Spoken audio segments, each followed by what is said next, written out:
Bonjour YouTube et bienvenue pour la revue de presse jeux vidéo du lundi 22 février 2021. On va passer sur l'actualité du jeu vidéo de ces derniers jours, de tout le week-end en l'occurrence. On va forcément faire un point sur la BlizzCon 2021 qui s'est déroulée ce week-end.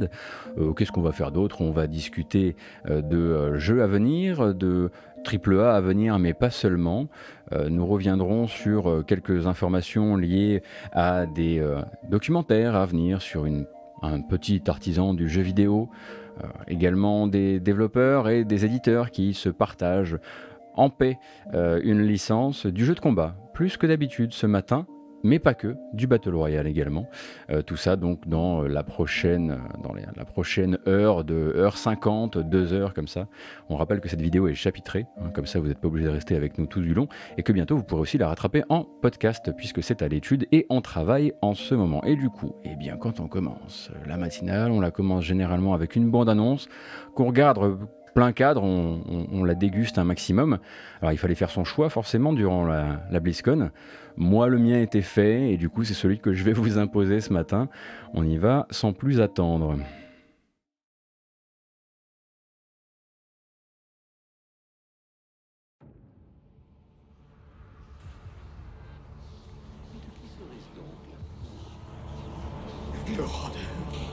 Maintenant, tu sais tout, Marius.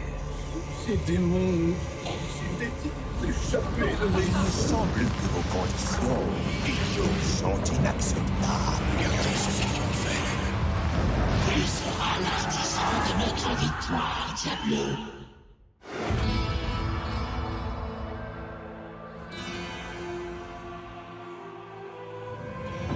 Cette heure qui est la plus sombre de notre histoire sera peut-être celle de ton triomphe.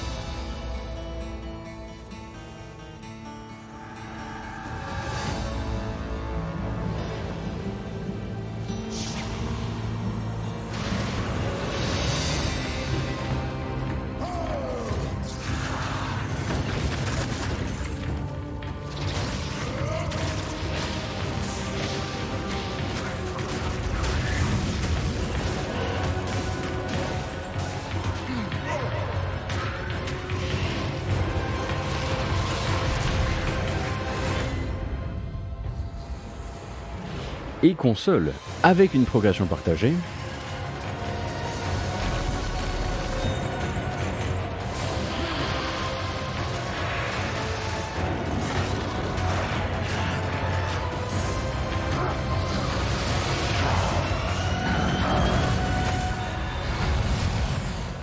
Mais mort, tu m'appartiendras. Et voilà, c'était un petit peu attendu, vous le saviez peut-être.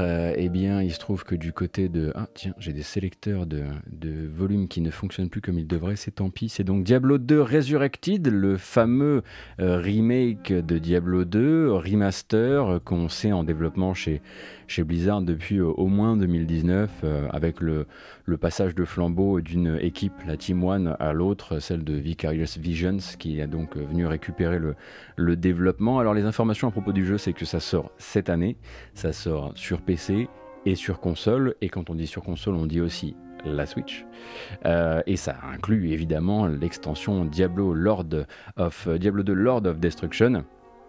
Vous avez vu qu'on est passé des sprites en 2D à des modèles en 3D. La résolution montera jusqu'à la 4K. On est évidemment plus sur du 4 tiers, vous vous en doutez évidemment. Seront remasterisés au passage les 27 minutes de cinématique du jeu original. Alors on ne sait pas ce que ça veut dire remasterisé. Est-ce qu'ils ont encore les sources et du coup ils les ont retapées, ou est-ce qu'ils vont les faire refaire pour l'occasion? J'ai mes doutes sur la possibilité qu'ils fassent refaire 27 minutes de cinématique juste pour ce qui reste. Un truc à cheval entre le remaster et le remake, plus un remaster qu'autre chose. Support du son 3D 7.1, si ça peut vous intéresser d'une manière ou d'une autre. Et puis comme il le disait, cross-progression entre les différentes versions, puisque à 40 €, vous pourriez quand même vous faire un petit plaisir et vous l'acheter sur PC, mais aussi sur Switch pour l'emmener partout. Donc voilà, vous aurez la possibilité, si vous êtes maximum Yankee, de l'emporter partout grâce à la cross-progression. On pourra passer du look à l'ancienne au nouveau look d'une pression de touche, a priori en temps réel. ce qui est toujours assez chouette si vous aimez, vous refaire des petites phases nostalgiques. Et a déjà été confirmé, si je ne m'abuse, l'existence d'un mode offline, qui est une question qu'on peut assez légitimement se poser avec le Blizzard de 2021.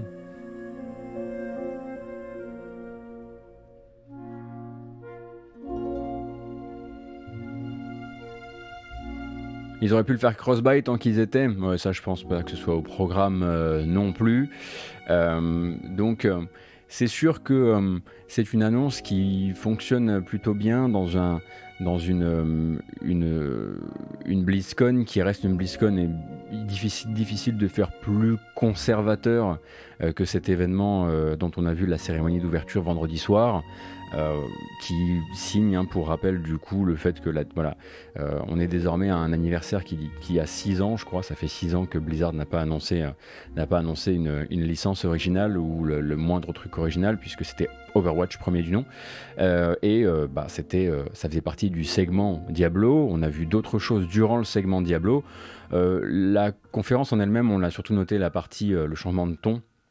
Un ton beaucoup plus rassembleur, quelque chose de très doux, pas du tout le côté bro à l'américaine, mais plus le côté hyper miel, hyper bon sentiment. Vous nous manquez cette année, où sont les cosplays, où sont les embrassades, où sont les machins.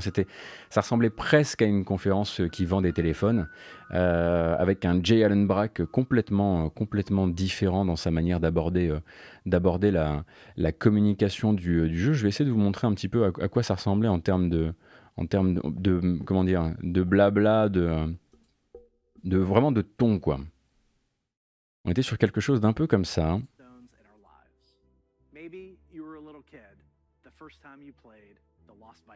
Voilà, c'était pour dire, souvenez-vous à quel point on est là avec vous depuis tellement longtemps.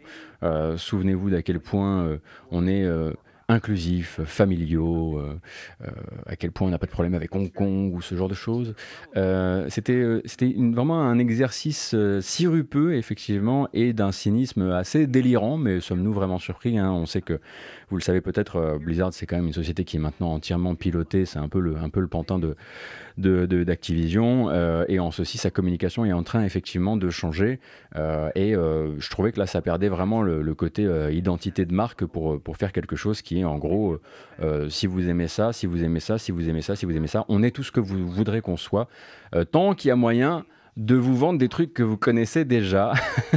C'était un petit peu malheureusement le truc qui est resté de cet événement qui a duré donc 1h10 pendant laquelle on a pu voir beaucoup de choses défiler. Et bon, bah, la prochaine évidemment, hein, c'est une nouvelle bande-annonce qu'on va essayer de se regarder en bonne partie pour Diablo 4. Car oui, Diablo 4 sera un rendez-vous pour la licence Diablo, mais ne sera pas un rendez-vous pour la licence Diablo pour cette année. Ça, vous vous en doutiez un petit peu. Sachez qu'elles sont entendues. La lumière est porteuse de justice. Mais Ça, c'était mon assiette. Patiente. Pour l'heure, priez avec moi. Puis Sakarat me guider et me protéger. Puis Sakarat me guider et me protéger.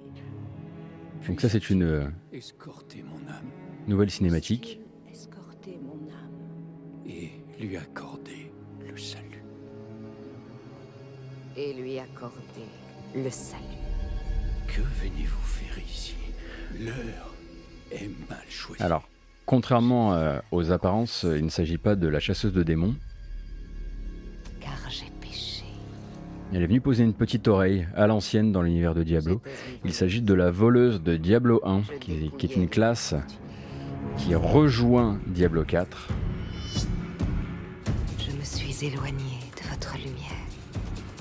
Et j'ai prospéré dans l'ombre. Il parle. Donc il faut s'imaginer une classe qui est un petit peu à la...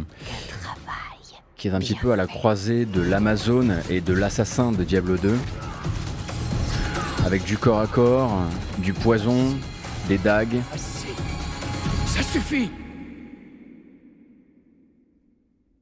Je suis une voleuse. une hérétique, une meurtrière, mon père. Bon là écoutez, il va y en avoir encore un peu, alors je vous propose de passer sur un peu de gameplay. Que voici.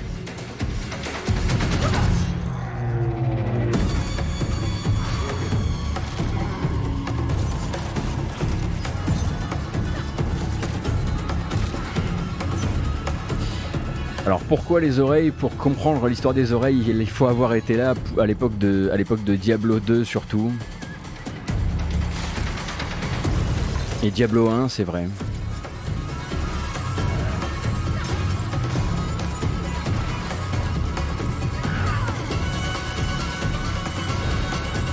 Dans Diablo 2, quand vous battiez un autre joueur en PvP, vous ramassiez son oreille.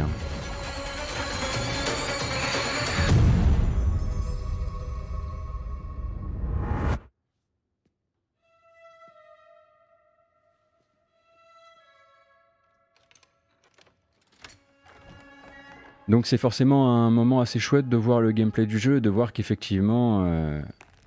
Ah, bon appétit. Allez, c'est la matinale, ça fait plaisir, on se réveille tranquillement avec le perce-oreille.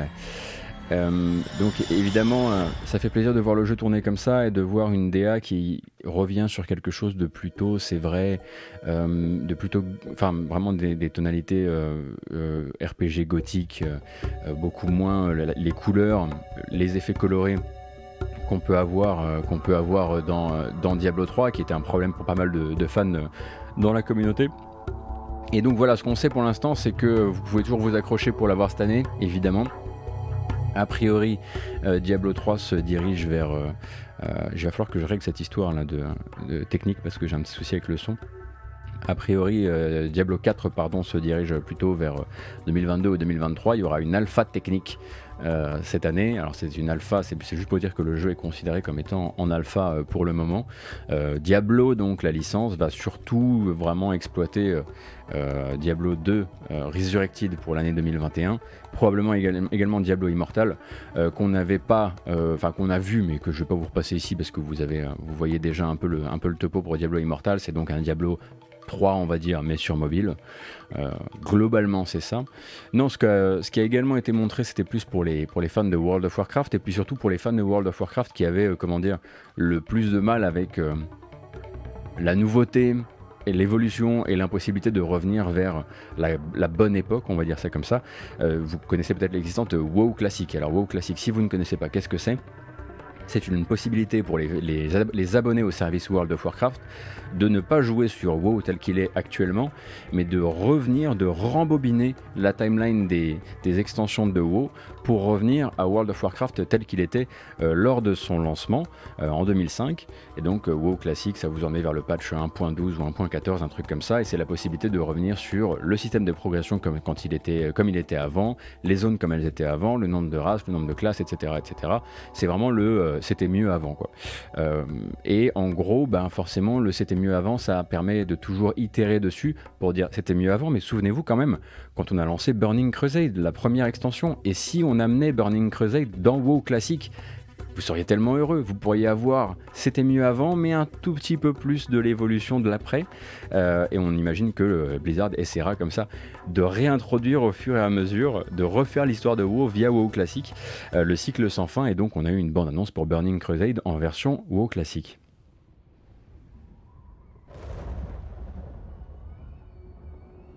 Le but, ce n'est absolument pas de refaire toute la boucle pour Blizzard. Le but, c'est de réintroduire, a priori, jusqu'au moment où les joueurs ne voudront pas la prochaine extension. Vous osez pénétrer dans mon royaume? Par exemple,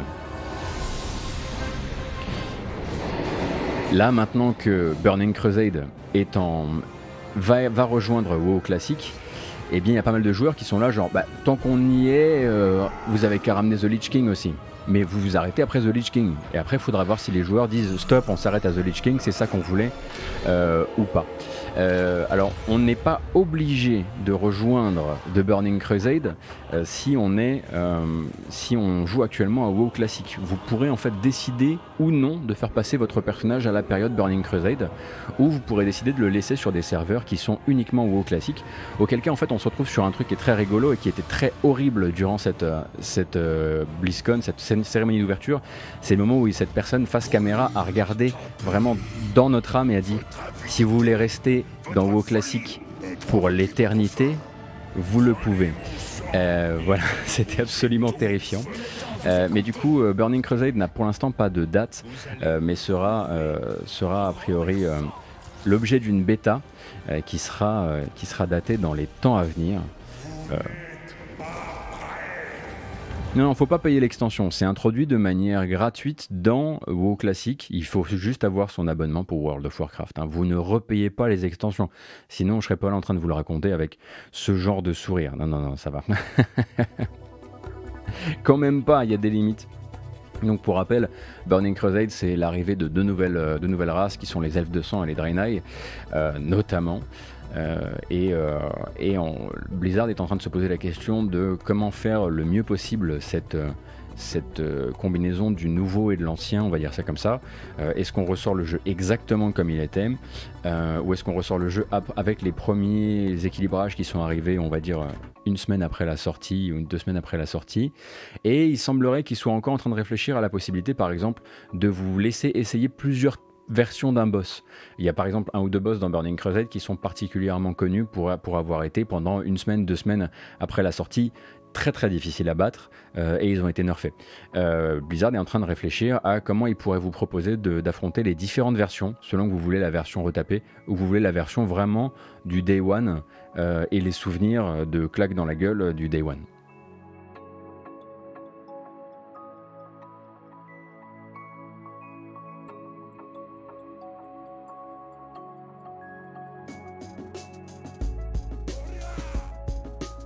Merci beaucoup Vendive, merci beaucoup City également, ainsi que Yuli, ainsi que Dargensai, ainsi que Corwin, ça fait un bout, hein, merci beaucoup. Et donc, pour Burning Crusade, ils avaient procédé par un système de sondage auprès de la communauté. Durant la période, on va dire un peu faste de WoW Classic, ils avaient commencé à demander à certains membres de la communauté est-ce que ça vous intéresserait qu'on rajoute Burning Crusade. Très naturellement, avec l'introduction de Burning Crusade, il va y avoir des sondages qui vont être faits pour Wrath of the Lich King pour savoir si les joueurs veulent que Lich King rejoigne la WoW Classic ou pas. Merci beaucoup Jashugan.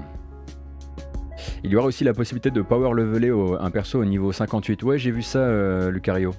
Et a priori ce serait du coup la possibilité de payer pour ça.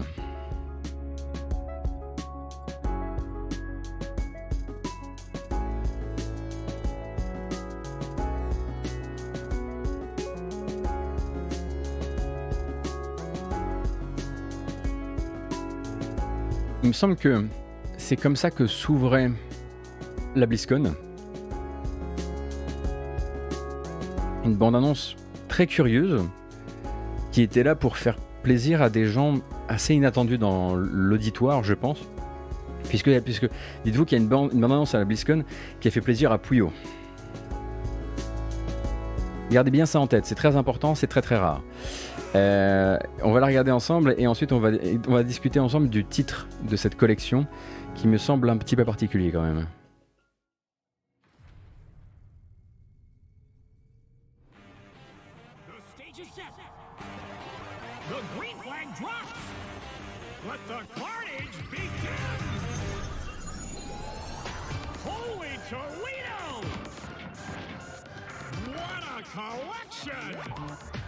Alors si vous faites partie des moins de 20 ans qui ne peuvent pas connaître, ma foi, Blizzard fut un jour créateur d'autres jeux que les Warcraft, que les Diablo, que les World of Warcraft, à l'époque où le studio s'appelait encore Silicon and Synapse, et ils ont sorti notamment The Lost Vikings sur Super NES en 93, sur Mega Drive en 94, Rock'n'Roll Racing, plus ou moins les mêmes dates pour plus ou moins les mêmes plateformes, ainsi que Blackthorn en 94. Je crois qu'à l'époque de Blackthorn, il s'appelait plus Silicon and Synapse mais Chaos Studio, avant de devenir Blizzard Entertainment. Et donc ces 3 jeux-là vont sortir dans la Blizzard Arcade Collection. Jamais ces jeux ne sont sortis en arcade, mais la mode veut qu'on appelle ça des Arcade Collection. Alors Blizzard s'est dit qu'ils allaient appeler ça comme ça, ce que je trouve hautement ridicule. Il y a de quoi faire en termes de rétro collection, en termes de tout ce que vous voulez, mais ils ont décidé d'appeler ça une Arcade Collection. Donc ce sont des jeux que je rappelle qui ont un certain âge maintenant et qui sont plus ou moins là quand même pour célébrer les 30 ans de Blizzard. Donc ils sont disponibles dès maintenant sur console et sur PC. Console, ça veut aussi dire la Switch. Pour 20 balles me semble-t-il, hein, le pack des 3, j'espère. Donc ils sont localisés, ils étaient déjà localisés en français, mais du coup ils ont localisé en d'autres langues maintenant, qui n'étaient pas dans le pack de base. Et c'est donc des définitives éditions. Les définitives éditions, en gros, ce que ça veut dire, c'est que ces jeux-là maintenant incorporent éventuellement les zones bonus. Si un des jeux avait une zone bonus seulement sur Mega Drive ou seulement sur Super NES, elle est ramenée sur cette version là. Ils ont rajouté une fonction un peu musée avec des illustrations préparatoires à regarder, des interviews, des making-of.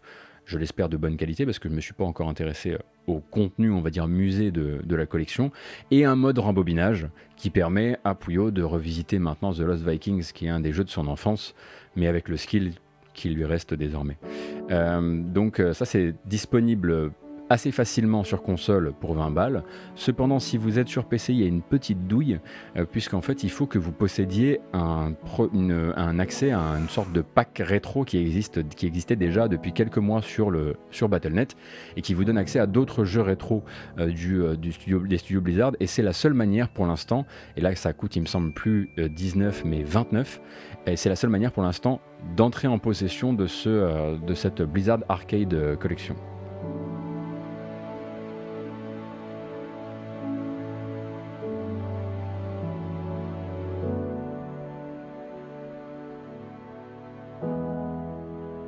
Merci beaucoup Dark Pierogi, merci beaucoup William Darko.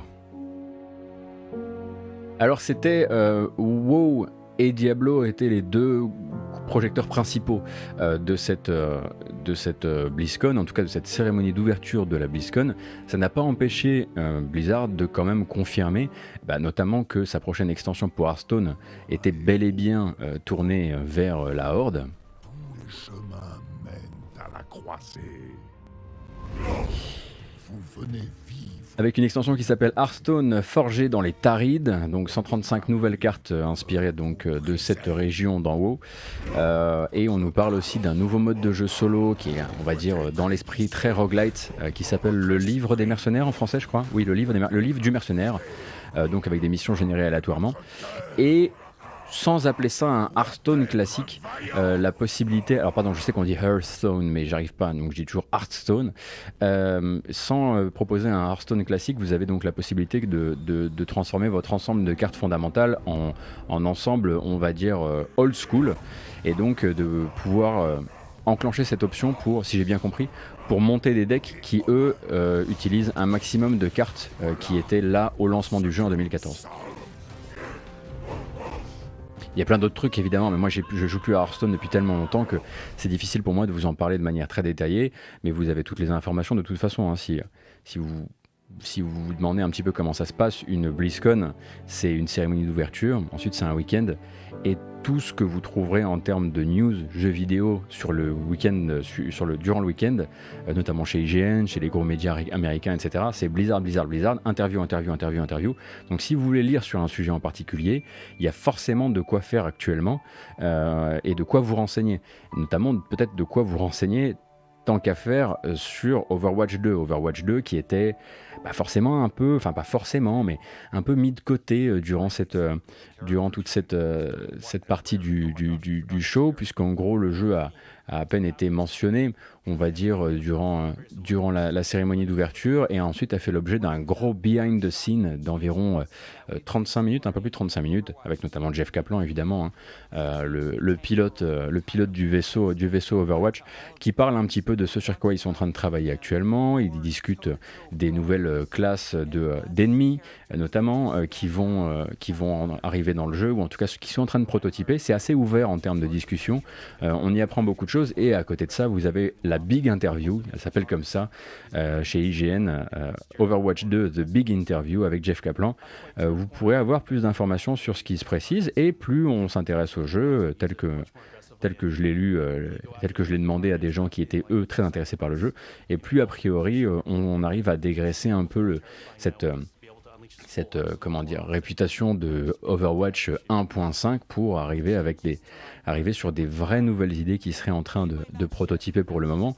Alors Blizzard tient quand même à prévenir que c'est pas parce que c'était pas le moment pour parler maintenant, on va dire en grande pompe, de Overwatch 2, qu'il n'y aura pas un moment. D'ailleurs, eux, ils disent qu'ils risquent de multiplier les bonnes raisons pour faire des focus sur le jeu dans les temps à venir. C'est juste que ça arrivera après la BlizzCon, et qui veulent vraiment multiplier le nombre d'occasions d'en parler. Mais pour l'instant, vous avez donc ce behind the scene, et vous avez des interviews à lire sur le sujet, en attendant évidemment que le jeu prenne le temps. Pour rappel, tout comme d'ailleurs Diablo, il n'est pas dans les projections financières de Blizzard pour la fin de l'année 2021, donc on peut s'attendre à ce que de toute façon il est déjà glissé au moins sur début 2022. On aura plus d'informations plus tard évidemment.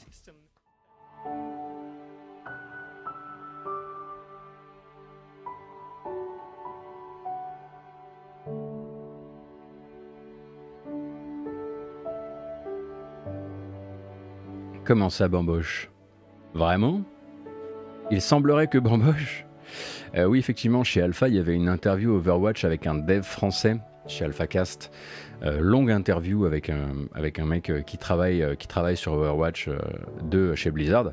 Mais alors, cadenassé quoi. Très bien, ils ont essayé comme ils pouvaient, mais le mec est cadenassé comme pas possible, et c'est difficile de lui faire lâcher le morceau.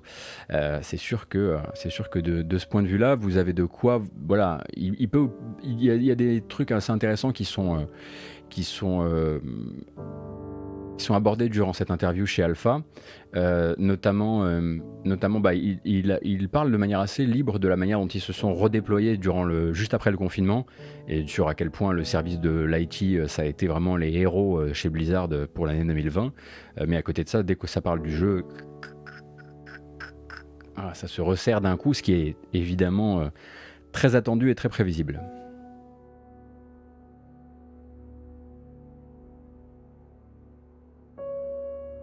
Écoutez, on se fixe l'objectif des 1300 pour la Bamboche.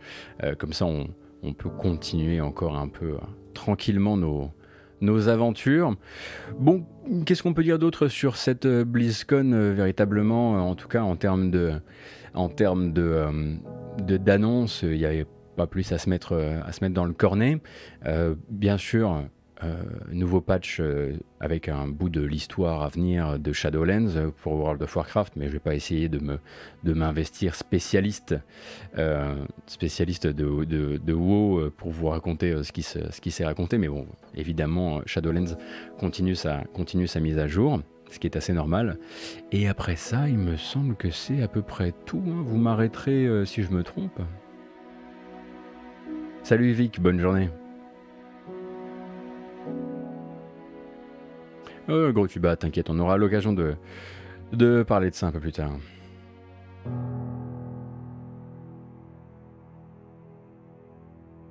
Apparemment, on n'a rien compris comme des boomers sur la BA de Shadowlands. Ah non, mais en fait, c'est juste que moi, c'est vrai que durant le live, c'est vrai qu'on a fait un live, vous étiez beaucoup en plus, sur la BlizzCon, effectivement, je m'étonnais du changement de qualité en termes de narration par les cinématiques. Et en fait, on m'a expliqué que ça fait très longtemps que c'est comme ça, que WoW, il y a des grosses cinématiques pour les annonces d'extension, et qu'ensuite, c'est des cinématiques in-engine pour la suite.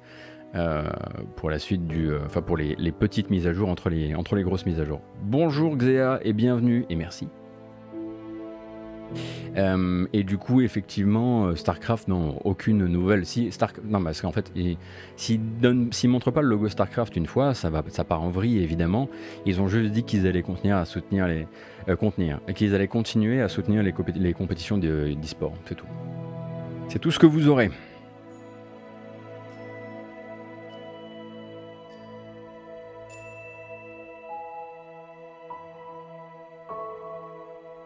Ah, même sur le scénar et les persos en place, on était largués. Je dis on, tu veux dire que Shinto, tu veux dire que toi-même, t'étais perdu.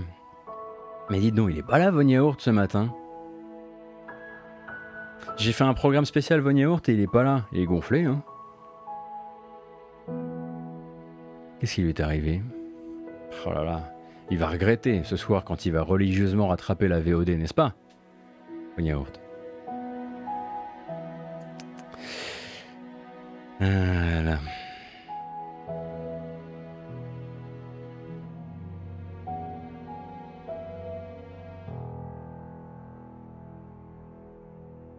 Je vais vous montrer une vidéo qui a été capturée par John Lineman, je crois qu'on dit Lineman et pas Lineman, donc qui est un des employés de Digital Foundry. C'est une vidéo qui a été capturée sur matériel Nintendo 64 via une cartouche flashée pour l'occasion.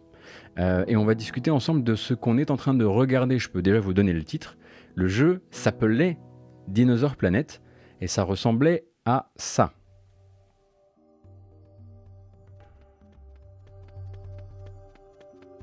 Von Yaourt qui arrive pile pour Dinosaur Planet. Alors qu'est-ce que c'est que Dinosaur Planet ? Dinosaur Planet, c'est donc un jeu Nintendo 64 qui a été développé par Rare et qui, selon la grande histoire des productions Rare Nintendo, a été annulé sur Nintendo 64 pour devenir un jeu GameCube, accueillir Fox McCloud et devenir Star Fox Adventure.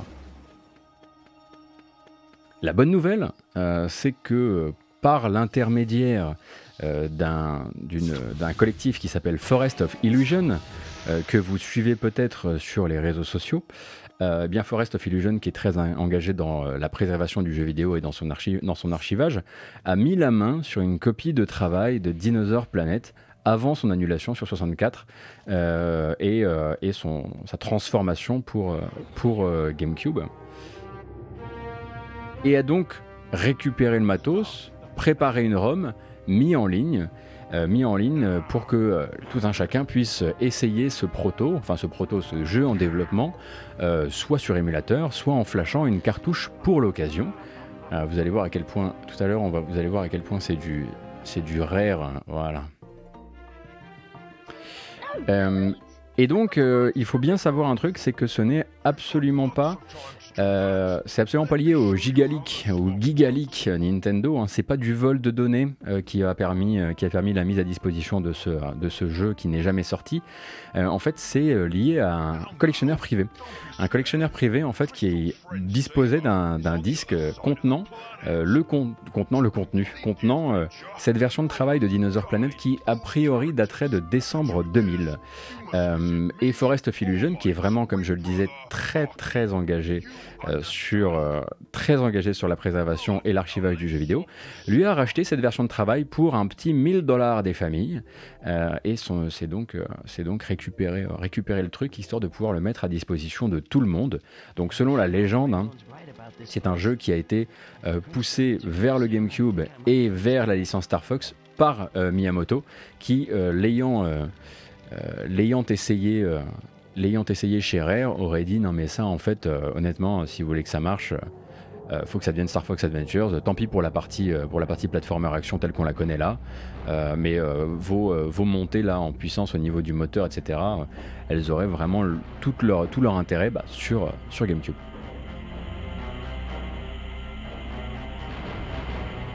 Mais ça fait partie de la légende, hein. Ça n'a jamais été confirmé comme étant une vraie décision ou un truc que Miyamoto n'a jamais validé le fait d'avoir participé à cette modification des plans de Rare.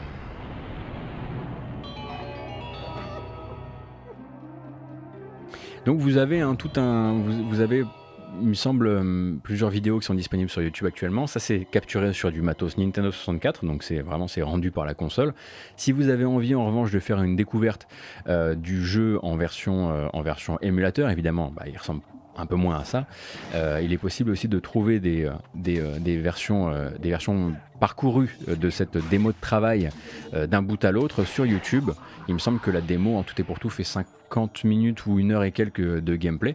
Ou alors, vous pouvez tout à fait vous rendre sur le compte Twitter de Forest of Illusion et vous procurer vous-même la ROM et essayer ça de votre côté, puisque jusqu'à preuve du contraire, on n'est pas vraiment sur de l'illégalité, je pense, sur ce genre de version de travail.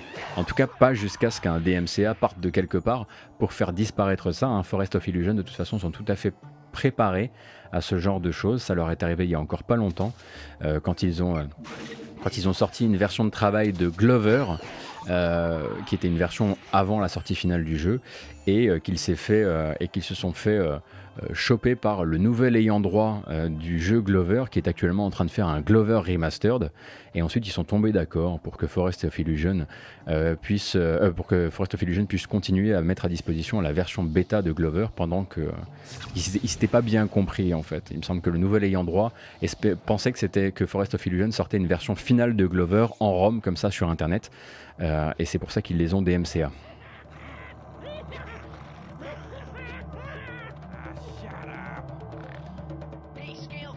Donc le lien est down pour la ROM. Ah oui, c'est vraiment très inspiré par Ocarina of Time. Voilà, Fox McCloud, il est déjà là dans cette version.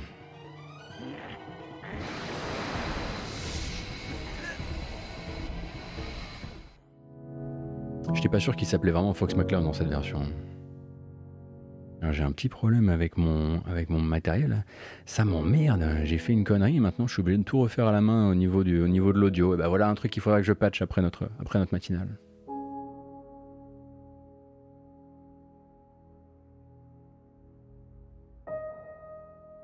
Et puisqu'on est chez Nintendo, justement, j'aimerais vous montrer la bande-annonce d'un documentaire à sortir. Je vous propose qu'on la regarde, on fait silence et tout, on en profite. Et puis ensuite, je vous pitch un peu le truc. Et vous me direz ce que vous en pensez, ce que vous avez pensé de la bande-annonce, parce que je la trouve très intéressante. Elle me file un peu les frissons et en même temps, elle me fait un petit peu peur sur le matériel final. On parle d'un documentaire en 5 parties qui sortira bientôt sur Internet. So Nintendo started back in the 1880s as a trading card company. So they were in the gaming business way before we probably ever even called it the gaming business.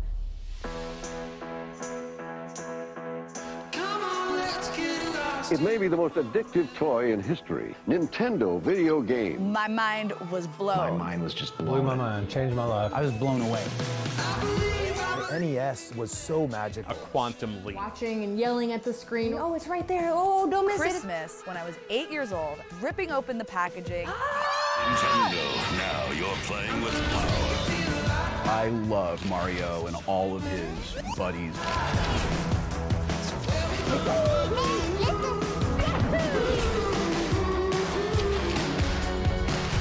This is going to be controversial and I'll get hate mail for this, but you want the truth? I'll give you the truth. Tommy Talarico. They represent a challenge, but to critics, they are a menace. Nintendo was embroiled in a lot of lawsuits, like things were kind of bad. Nintendo controlled the market and they had a monopoly. I mean, it's plain and simple. In 6 years, the price hasn't gone down at all. There's no competition for them. They were a little bit drunk on their own success.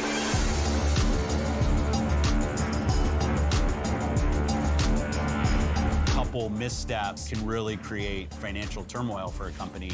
I didn't think they understood how much money they were going to lose. Once the PlayStation came out, it was a different level of competition. Nintendo, they were in solid 3rd place. I would always say that I sell joy for a living, and we were Nintendo. It did not matter to us what it would take. I think the health of Nintendo is something that we should cherish as an industry. Bah tiens, tu m'étonnes. Beauty to moments in time. When you think of video games, the very first thing that comes to your mind is Nintendo. Here we go!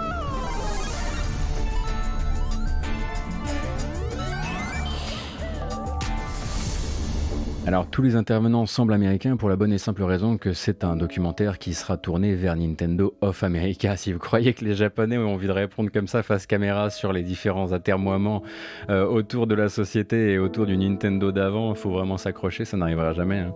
Donc non, alors c'est une série de documentaires qui va sortir sur Crackle. Crackle, moi je savais même pas que ça existait. Une plateforme de streaming, ça sort le 1er mars prochain. Et c'est donc effectivement la narration, c'est Sean Astin, qui s'occupera de la narration et seront interviewés là-dedans les cofondateurs de Nintendo of America, Nolan Bushnell-Latary, que vous avez vu, qui avait l'air bien salé, Tom Kalinske, qui était président de Sega à l'époque, de Sega of America, il y aura du Reggie aussi, ainsi que du Phil Spencer et quelques autres.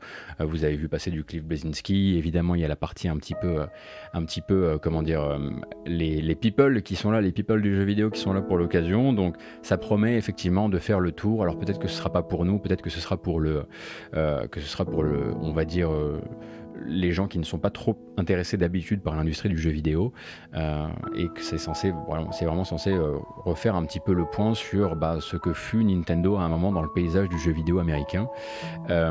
Et voilà, donc c'est à attendre dans les prochains jours. Moi je jetterai un œil, effectivement il y a des fautes de goût partout dans cette bande-annonce, notamment le moment où Tommy Tallarico dit vous voulez la vérité, je vais vous donner toute la vérité, je vais avoir des hate mails pour ça, genre mec t'es en train de développer la ColecoVision, calme-toi quoi. Et surtout ça fait 2 fois que tu la repousses. Mais à côté de ça, je reste quand même assez intéressé par ce qu'il se passe quand d'autres acteurs font des documentaires de ce genre et que c'est pas Netflix et que c'est pas parce que c'est vrai que là c'est sur Crackle. Donc vous me dites que Crackle du coup ce serait possédé par Sony. On sent déjà évidemment le truc arriver, hein. On sent ça a été difficile pour eux, ils ont failli se cracher mais ils se sont relevés et maintenant c'est important qu'ils soient les concurrents qu'ils sont. On le voit d'ailleurs quand Phil Spencer parle et qu'il dit la santé financière de Nintendo c'est quelque chose qu'il faut qu'on chérisse actuellement. Mais voilà, effectivement c'est forcément orienté, c'est forcément américano-centré, enfin en tout cas selon cette bande-annonce, et du coup il faudra voir quel type de storytelling on a face à nous. Je vous enjoins évidemment, si vous n'avez pas la possibilité de regarder cette série, à peut-être vous intéresser aux gens qui vont forcément la regarder, forcément essayer de s'abonner à Crackle pour ça. Je pense forcément à Oscar Lemaire qui aura à mon avis de très intéressantes choses à dire sur le sujet, s'il n'en écrit pas d'ailleurs une critique sur Ludostri. Mais voilà, c'était la dernière bande-annonce à propos de la série de docu. Elle est sortie il y a quelques jours et ça me semblait normal que l'on se la regarde. Effectivement, Florent Gorge aura sûrement des choses à dire également.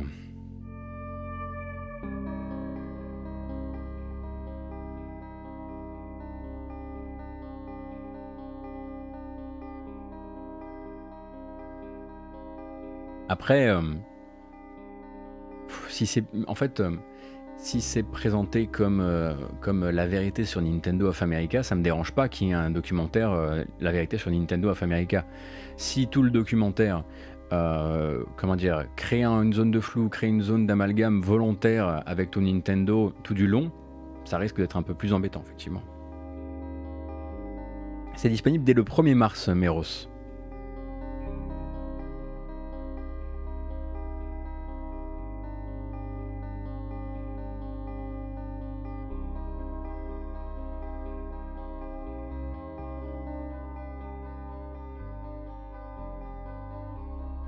Il risque effectivement, si vous voulez regarder ça sur Crackle, il faudra effectivement avoir un VPN, puisque Crackle n'est pas un service qui est disponible théoriquement chez nous. Hein.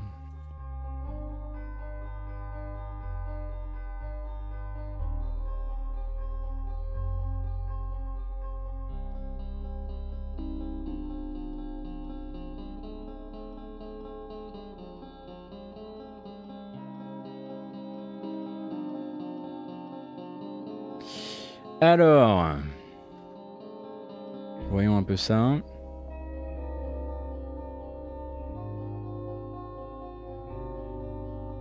Je vais regarder un truc.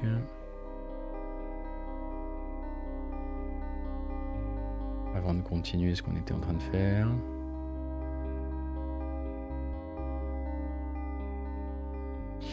Hop! C'est l'heure du petit pôle emploi du jeu vidéo. Vous savez qu'on essaie de faire ça dès qu'on en a l'occasion. Et cette fois-ci, je peux vous proposer quelque chose d'un peu plus proche de chez nous. C'est Arkane Lyon qui recrute Arkane Lyon, enfin désormais, pardon, Bethesda, enfin désormais, pardon, Zenimax, enfin désormais, pardon, Microsoft. Arkane Lyon, donc, qui recrute du producteur, du game systems designer, de l'engine programmeur et du tools programmeur. Alors, il y a également des offres d'emploi hein, du côté de chez Arkane Austin. Mais cette fois-ci, je me suis dit qu'on allait faire un peu plus local, sans être trop local, comme dirait l'autre. Donc vous saurez hein, que voilà, via ce tweet de Dinga Bakaba, vous avez des opportunités de boulot actuellement chez Arkane Lyon, qui pour rappel sont toujours au travail sur Deathloop, pendant que Arkane Austin est de son côté avec Harvey Smith en train de travailler sur la suite pour Arkane et la suite pour la Team Prey. Donc voilà, je me suis dit que ça pouvait peut-être vous intéresser. Donc ça se retrouve sur jobs.zenimax.com.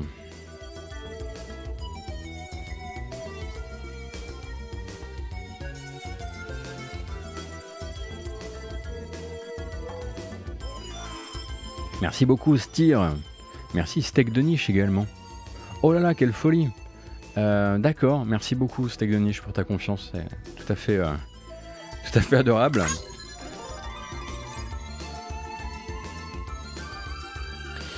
Alors Zirid qui nous dit, si tu veux bosser sur des bons jeux qui se retrouvent malheureusement bradés à 10 € au bout de quelques mois, ce job est pour toi. Attention, attention, attention. Le but justement, à mon avis, c'est que la méthode Bethesda disparaisse peut-être au profit de la méthode Microsoft dans les temps à venir. Alors je ne sais pas si on peut vraiment les séparer à ce point-là, mais je pense que le but c'est aussi pour Microsoft d'apprendre à mieux vendre ce qu'il... d'apprendre à Bethesda à mieux vendre ce qu'il vendait parfois très mal. C'est vrai que ça a toujours été le gros problème. Hein.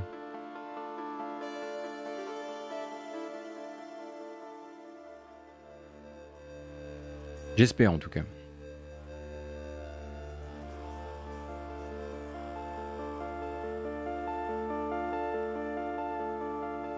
La méthode Microsoft, ton jeu sera donc gratos sur le Game Pass. Ouais, mais bon, si les chécos sont bons et si la logique commerciale y est. Voilà. Et je pense pas que le jeu gratos sur le Game Pass soit forcément insultant pour le développeur. Tant que le développeur a accès à ses chiffres et qu'il rentre dans ses papiers, ça va quoi.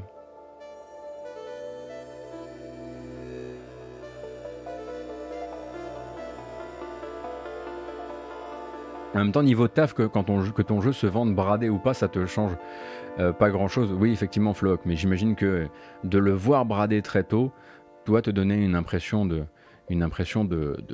truc, enfin de projet vite, de tout ça pour ça, quoi. Merci beaucoup, Le Barbe, pour ton sub. J'ai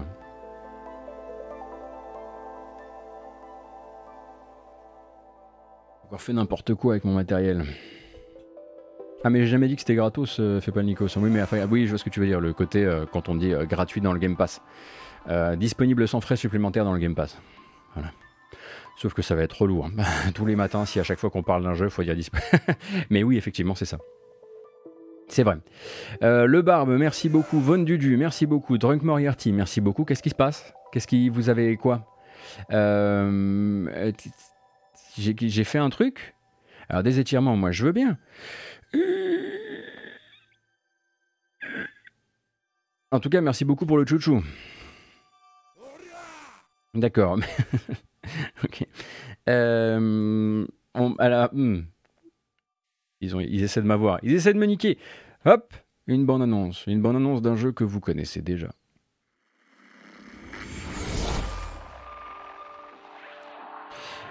Petit point rapide à propos de Little Nightmares 2 qui est sorti la semaine dernière, simplement pour vous dire que Tarsier Studio, maintenant que le jeu est sorti et qu'a priori ça se vend bien et qu'il a eu bonne presse, etc., eh bien voudrait simplement faire un peu le point sur les projets pour eux et prévenir tout simplement que selon eux, selon en tout cas le président de la boîte, Andreas Johnson, eh bien Little Nightmares c'était bien mais c'est terminé. Et ce qui est assez normal, puisque le studio a été acquis par Embracer, alors que Little Nightmares, la licence est possédée par Bandai Namco. Du coup, il fait un petit message un petit peu officiel dans une interview livrée à IGN, en disant voilà qu'il remercie la commu, les fans, les fanarts, le cosplay, etc. Il remercie Bandai Namco pour la collaboration, que c'est un peu doux amer pour lui, mais qu'il faut maintenant laisser Little Nightmares en arrière et qu'avec Embracer, rappelle un studio qui les a achetés fin 2019 en vérité, mais c'est même pas un studio, c'est le groupe qui possède THQ Nordic, qui possède Deep Silver, qui possède Koch Media, etc. A d'autres projets pour eux tout simplement, et que Tarsier va passer sur une autre licence, une nouvelle licence très probablement pour le compte de Embracer. Mais, du coup, dans cette boucle de communication, on va forcément demander à Bandai Namco, vous qui avez la licence, qu'est-ce que vous comptez faire avec ?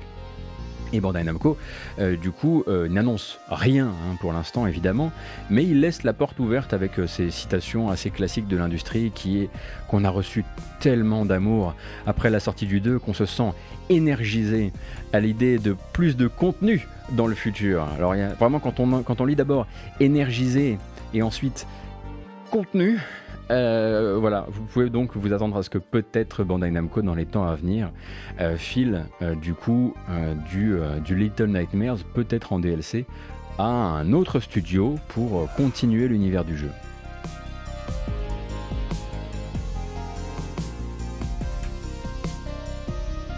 Merci beaucoup Breloque, merci Xeridre, merci Winkles et merci Kefutorix. Merci beaucoup pour votre soutien et votre accueil ce matin. Du coup, Koch Media, ça se prononce Koch ou Core? J'ai entendu les deux prononciations. Alors, jusqu'à preuve du contraire, je pense que sur les autres territoires, ça doit être Core Media. Sauf que quand on discutait dans le boulot avec Koch Media et qu'on a posé la question, on nous a dit, nous en France, on dit Koch. Alors, on s'est dit, on se cale sur Koch Media France, parce que c'est quand même eux qui décident comment ils veulent être appelés.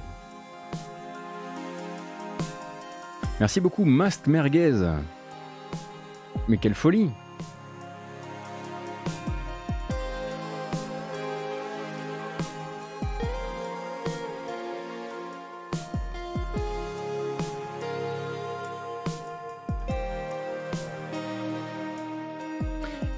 Une RP de corps ou de coq du coup? T'as dit l'inverse? Mais attends, mais c'est quoi ce bordel? Moi, il y a toujours Pouillot qui me disait Koch Media, c'est Koch Media. Ça se trouve, c'est moi qui est occulté avec le temps.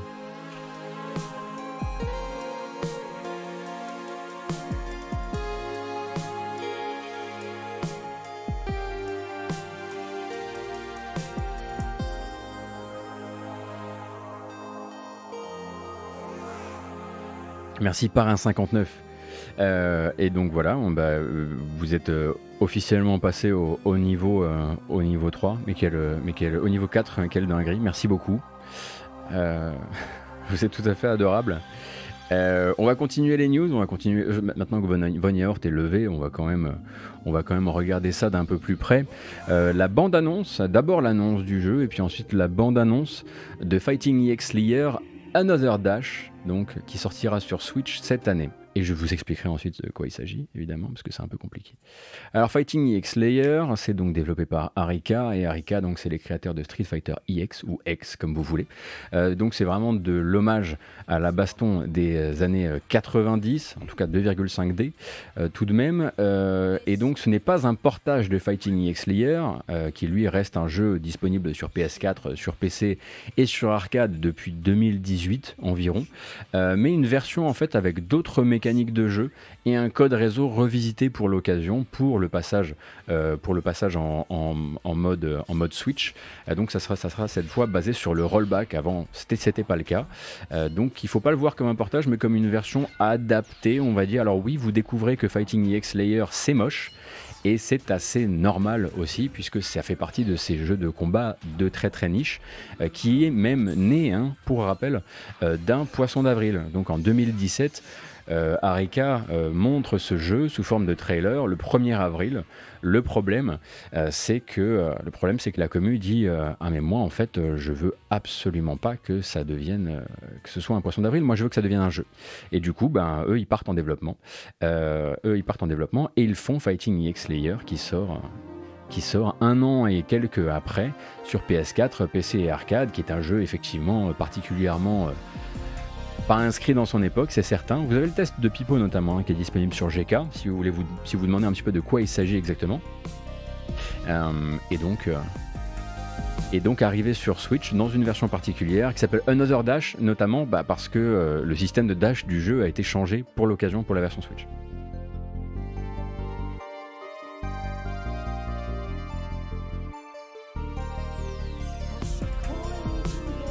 Merci beaucoup Entakel pour les 500 bits. Et merci du coup Flavien. Et merci beaucoup Calize.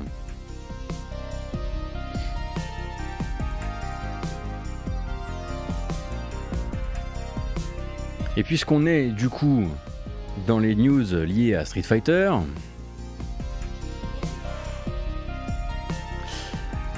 non, on va pas aller tout de suite sur celle que vous voyez venir, on va aller sur l'autre.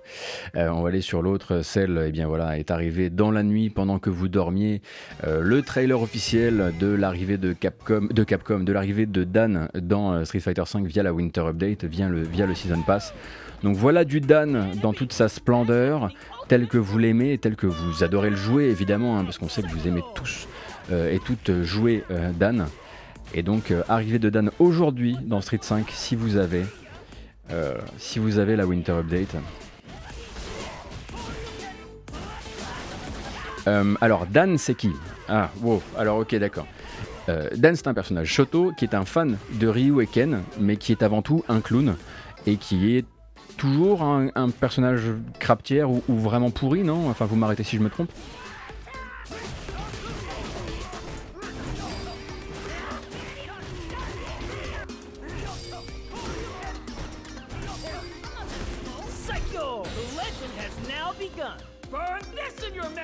C'est le Yamcha de Street. Ah, c'est bien résumé. C'est assez bien résumé, je dois dire, le Yamcha de Street, ouais.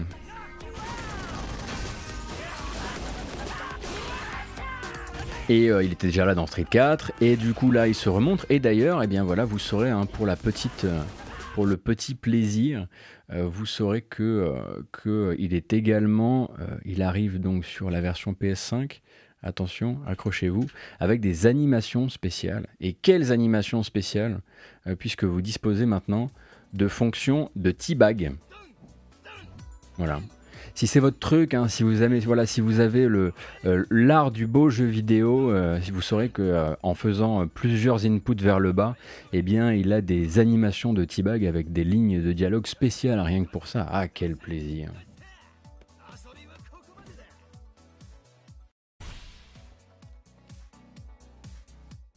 Alors vous vous expliquez entre vous ce que c'est que du teabag. Moi je m'occupe plus de ça moi.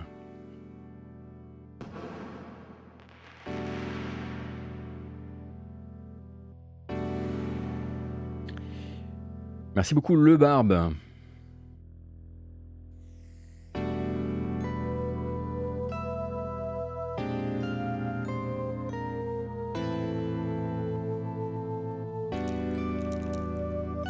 Ce qui nous amène, assez naturellement, enfin, si on peut dire ça comme ça,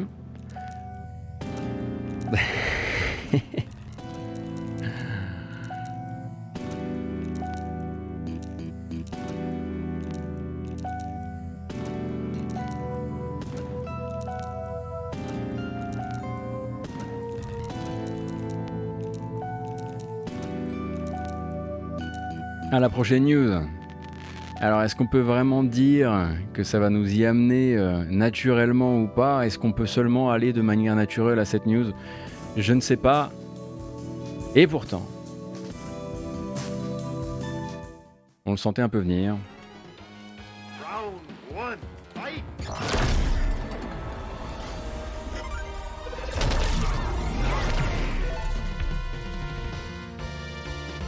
Ah, la chance que vous avez, vous qui êtes à la fois fan de Street Fighter et fan de Fortnite.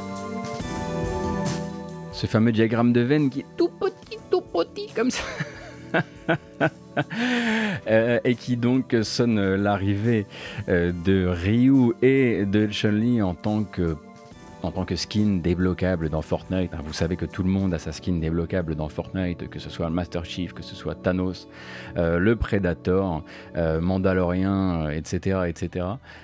Donc ils arrivent, on va dire, dans Fortnite, c'est juste une collab, hein, ça fait de la pub à pas trop cher. Et alors là où c'est toujours intéressant en revanche, c'est que en toute chose Fortnite, il y a beaucoup de... comment dire, de ferveur de la communauté, et en ceci du coup ça veut dire qu'on a plusieurs actes préalables à la découverte vraiment du personnage, c'est à dire que quand Epic va décrypter les fichiers chez les gens, il y a une partie de la communauté qui est des spécialistes, hein, qui sont des data miners, qui vont directement dire attends, il y a des nouveaux fichiers qui ont été décryptés, on va les explorer et on va leaker le truc en avance. Et c'est rigolo de voir avec quoi a été leaké cette fois-ci l'arrivée de Street, puisque c'était donc, ça c'est les assets qui ont pu être retrouvés quand les fichiers ont été décryptés, avant l'annonce officielle et du coup le déploiement, parce que chez Fortnite c'est annonce officielle et déploiement direct des nouvelles skins dans le jeu, et donc en fait on avait ça.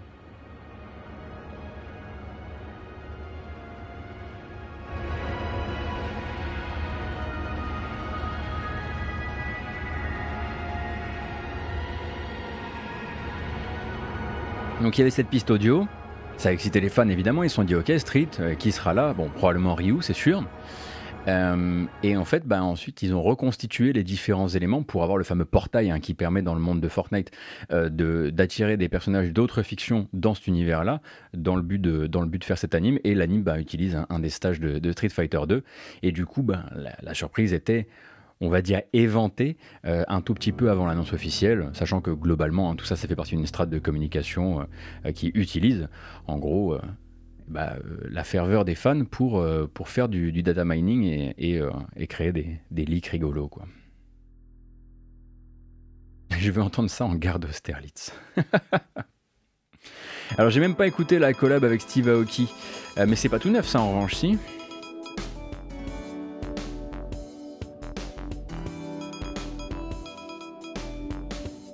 Alors, un petit peu de...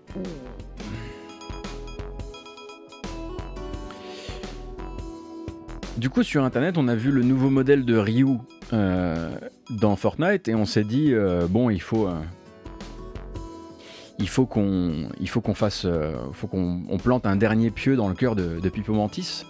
D'où ce petit montage que vous avez déjà forcément vu passer, hein, je suis sûr.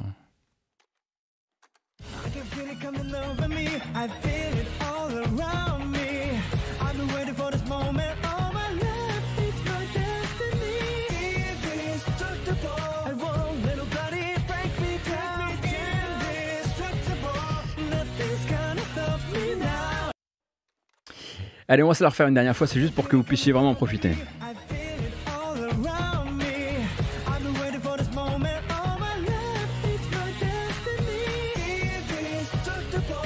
On verra comment survit ma vidéo à cette petite pique.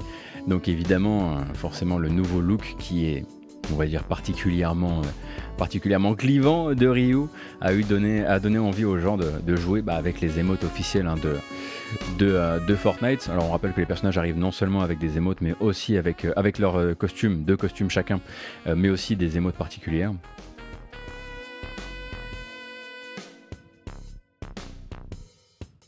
Et oui, peut-être que ce matin, ce sera une matinée sans bamboche. Peut-être que pour la première fois, on aura vu trop haut et que du coup, on n'aura pas le droit de faire la fête. Mais il y en aura une, quoi qu'il arrive, à la fin de cette matinale, rassurez-vous.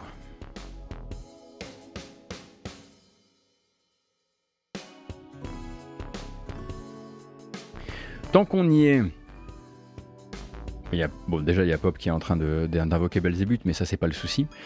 Tant qu'on y est, on a du côté de chez Apple versus Epic, hein, une histoire que vous connaissez très probablement, qui vient du fait que Epic essaie de se faire le chevalier le chevalier du consommateur et essaie de forcer Apple à revoir ses conditions d'utilisation de son service. Du coup, Fortnite s'est retrouvé bloqué sur Apple et du coup, Epic a pu attaquer Apple sur la partie, on va dire, trust, sur la partie comment dire ça, j'ai oublié mon nom.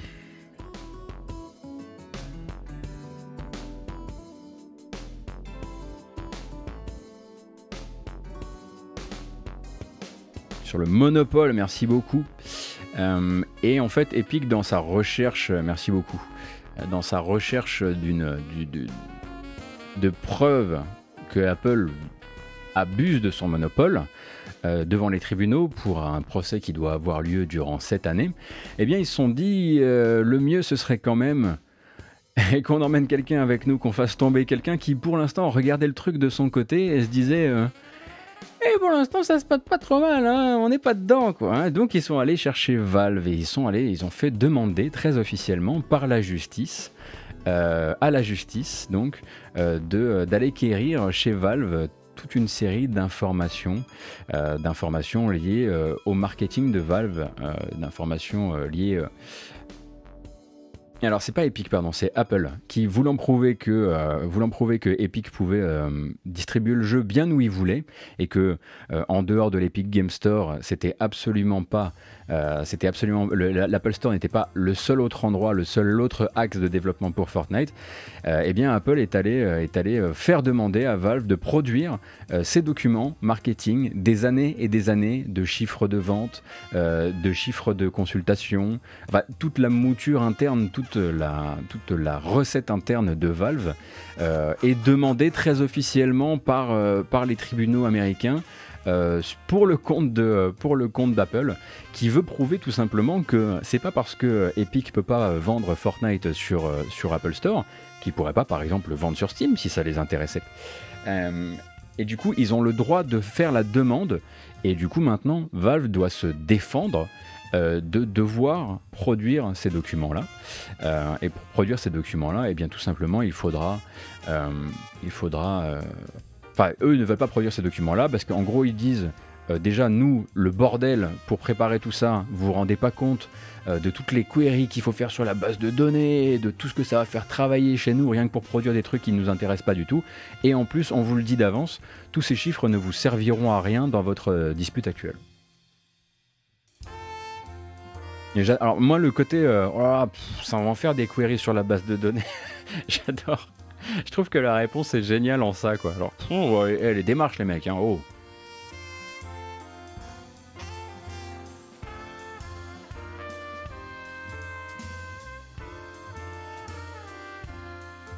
Et puis c'est surtout effectivement une façon pour Apple de récupérer des infos, mais je trouve que c'est le fait d'utiliser le cadre légal d'un duel qu'ils ont avec quelqu'un d'autre, parce que de toute façon Apple ne veut pas montrer ces informations, Valve ne veut pas montrer ces informations, c'est évident. Mais en plus de ça, c'est tellement sournois de la part de Apple de se dire attends, là en fait, on est tous au bord du précipice. Il y a peut-être moyen que je fasse un petit double coup de lasso et j'en tire 2 vers le bas là. Et je trouve ça hyper puissant quoi. Je veux dire, le moment où les mecs ont eu cette idée là en salle de réunion, ils ont dû se dire si ça passe. Toujours est-il que là du coup, Valve doit combattre cette demande et doit produire des raisons et doit en fait avoir gain de cause pour ne pas avoir à produire ces fichiers.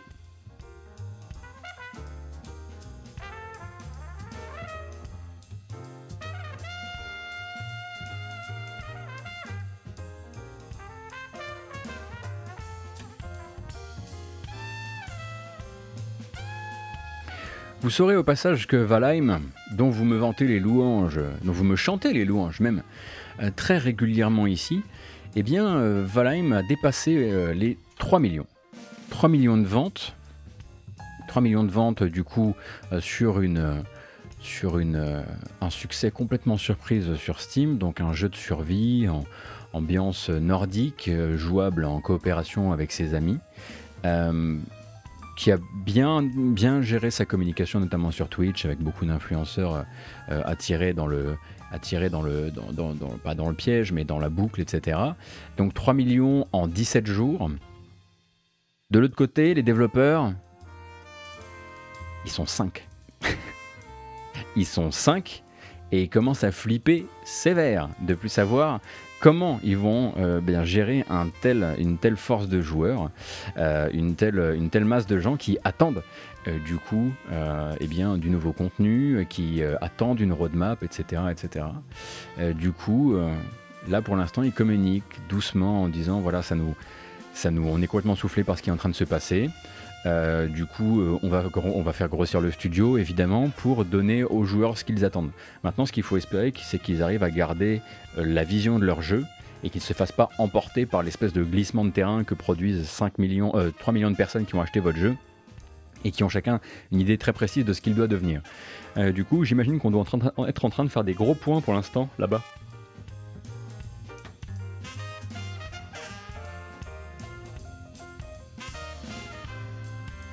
Je ne vois vraiment pas pourquoi Valheim est si adulé que ça, il n'apporte rien de franchement nouveau aux gens, vraiment les mouvements de foule. Et...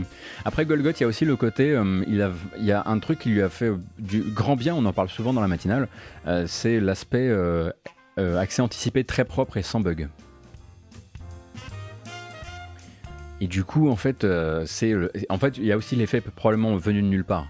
Parce que quand tu regardais la bande-annonce de Valheim, tu te disais, ça va nulle part.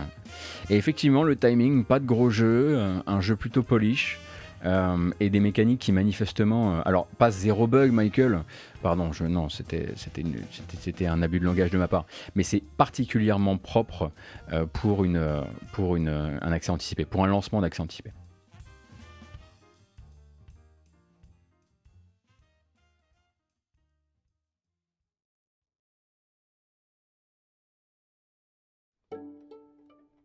Ah bah oui, comme je disais, de toute façon, on sait aussi qu'il y a toute la partie communication, les streamers, où ça marche à fond, ça, il n'y a pas de secret.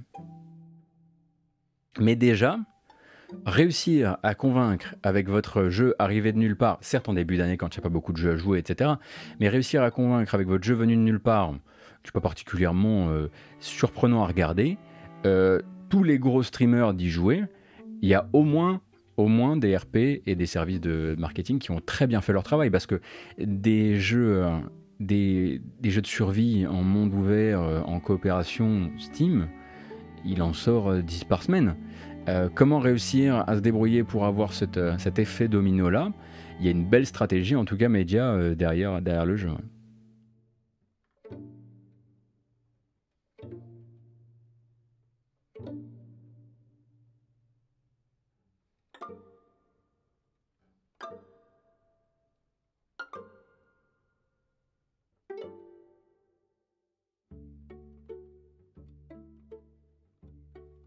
Oui, c'est édité par Coffee Stain, oui.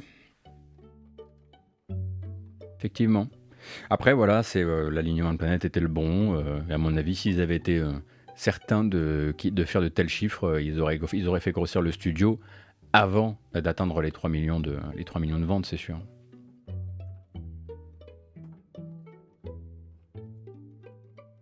Alors...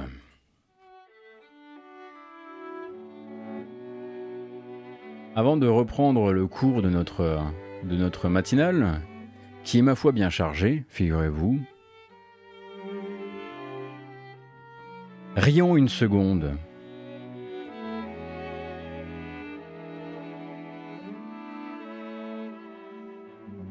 Rions avec Twitch.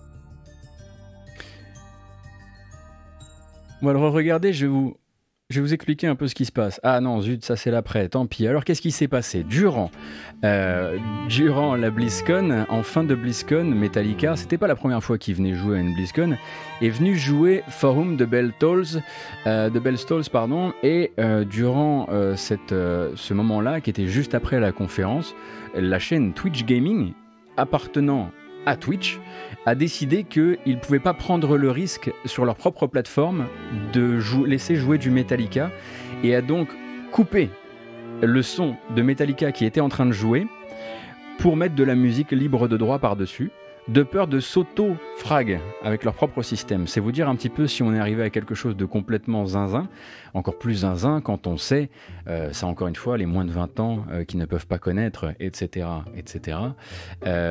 que la loi DMCA, telle qu'on la connaît, le Digital Millennium Copyright Act, telle qu'elle existe aujourd'hui, elle existe aujourd'hui grâce à Lars Ulrich et à Metallica et à leur guerre contre Napster. Donc, Metallica vient sur la chaîne, vient à la BlizzCon, rediffusé par la chaîne officielle de Twitch. Ils ont créé le DMCA. Twitch a peur de son propre DMCA et du coup coupe Metallica. C'est assez merveilleux, c'est un grand moment, effectivement, de surréalisme internet qui nous a donc été proposé vendredi soir. Et c'est bien fait pour ta gueule, Lars. Je suis désolé, mais je suis fan de Metallica, mais enfin, il fallait bien que ça arrive un jour. Je suis navré. Du coup, je pense que les mecs ont dû rentrer chez eux et découvrir les mèmes sur Internet. Ils ont dû débloquer. Mais voilà, ça restera maintenant. C'est la vidéo, à mon avis, qui servira de... qui servira de mème pour tout ce qui s'est passé de près ou de loin autour du système d'ayant droit et de la manière qu'a Twitch de les gérer et de gérer les labels et leur requête de strike.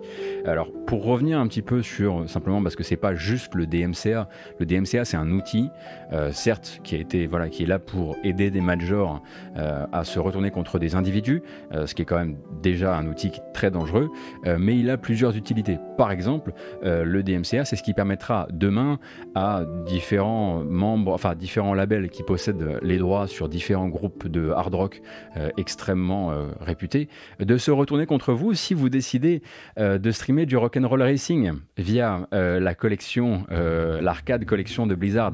Car Blizzard a préféré prévenir, sachez-le, ils ne se sont pas débrouillés pour que vous ayez les droits sur le streaming de rock'n'roll racing. Et du coup, vous ferez striker sur Twitch, puisque pour rappel, Rock'n'Roll Racing, la bande originale, ce sont des reprises en chiptune 16 bits de classiques du hard rock. On va faire la bamboche, mais avant ça, je termine un petit peu sur le DMCA de manière générale et l'outil tel qu'il est utilisé. Faut penser aussi que ça a été utilisé il n'y a pas très longtemps, par exemple, par Nicalis. Nicalis qui est un label indépendant qui a, ma foi, pas du tout bonne presse. Et c'est ce qu'ils ont utilisé par exemple contre le développeur du Cave Story Engine 2, qui est donc un outil libre qui appartient au créateur du Cave Story Engine 2, et ils ont utilisé le DMCA contre lui, justement pour l'empêcher de développer un moteur qui permette de faire des jeux qui s'approchent trop de Cave Story, dont ils ont les droits après une dispute légale assez longue quand même. Mais le DMCA, c'est aussi ce qui est utilisé actuellement par CD Projekt Red pour se défendre contre les gens qui lui ont volé du code. Vous vous souvenez peut-être de la séance de rançonnage de CD Projekt Red, qui se sont fait voler les codes sources du Gwent, de The Witcher 3, de Thronebreaker, de Cyberpunk aussi, et qui ont vu donc ce code source mis aux enchères sur Internet. Rien que la semaine dernière, par exemple, 2 comptes Twitter ont commencé à leaker le fameux code source qui avait été acheté aux enchères sur, on va dire, le web gris. Et du coup, le DMCA, à ce moment-là, devient aussi un outil qui a un petit peu plus de légitimité, on va dire, à ce moment-là. Enfin, ça dépend de votre vision du monde, effectivement, et de votre vision du développement de logiciels et de jeux vidéo. Mais c'est aussi un outil qui peut servir à ça, de se protéger contre la mise en circulation frauduleuse de contenu. Donc, évidemment, on a vu un petit peu l'alpha et l'oméga de ce DMCA durant les 7 derniers jours.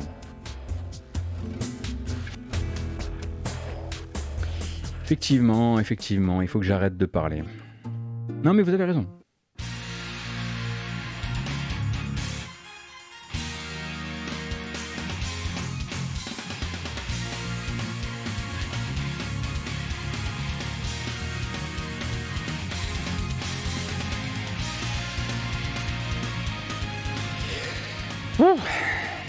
C'est la bamboche. Effectivement, on a atteint les 1300. On s'était lancé le défi des 1300, donc on fait la fête. Une petite seconde, je fais la danse des doigts, évidemment. Et je vous remercie d'être là, encore une fois, encore un matin. Merci beaucoup.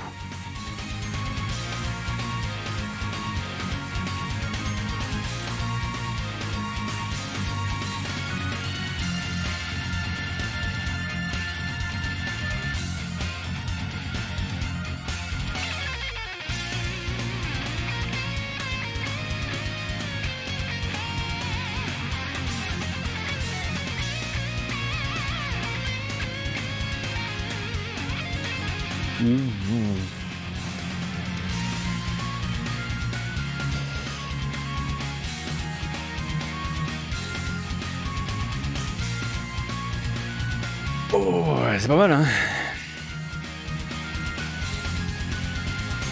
Il y a du screen shake, c'est voulu, ouais.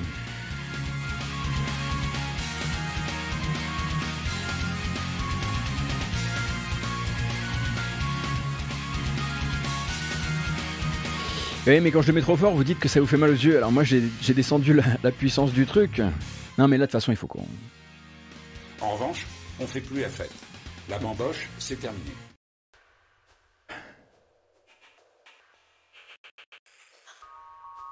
Pourquoi pas? Pourquoi pas? Merci beaucoup, Chimaka, c'est très gentil. Nous disions donc... Ah oui, oui, non mais si, les bandes annonces, les jeux vidéo, bien sûr, bien sûr. Alors, est sorti le 19 février, un jeu que je n'ai pas encore essayé, mais dont j'ai découvert la bande annonce, et quand j'ai vu la bande annonce, je me suis dit, ok, ça, il faut qu'on le regarde en matinale. Je suis sûr qu'il y a au moins une ou deux personnes qui vont dire, ok, c'est trop beau, j'achète. On repère un petit peu, les habituels, les régionaux de l'étape en ce qui concerne les directions artistiques. Celui-ci s'appelle Voyage. Et voici sa bande-annonce.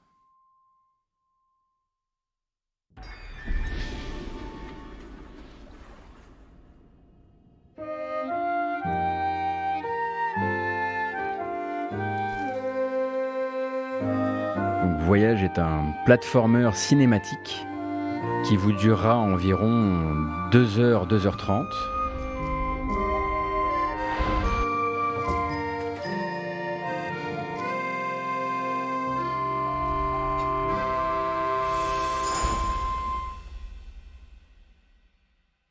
Qui est vendu pour l'instant, ma foi, une petite bagatelle d'environ 13 €, quelque chose comme ça. Et c'est donc c'est du image par image a priori. Enfin, il y a un côté un peu stop motion dans l'animation, si j'ai bien compris. C'est disponible sur Steam, donc. Est-ce que c'est encore un truc où on va chialer? Ça, je ne sais pas. Ah, Doc Gero l'a streamé ce week-end? Ah bah voilà.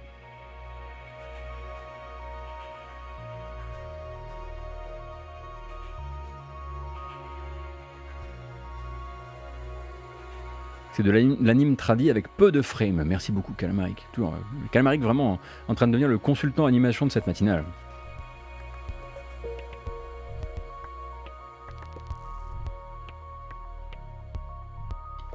Eh oui, bah écoute, trop cher pour 2 heures de jeu, Mondovision. Très bien.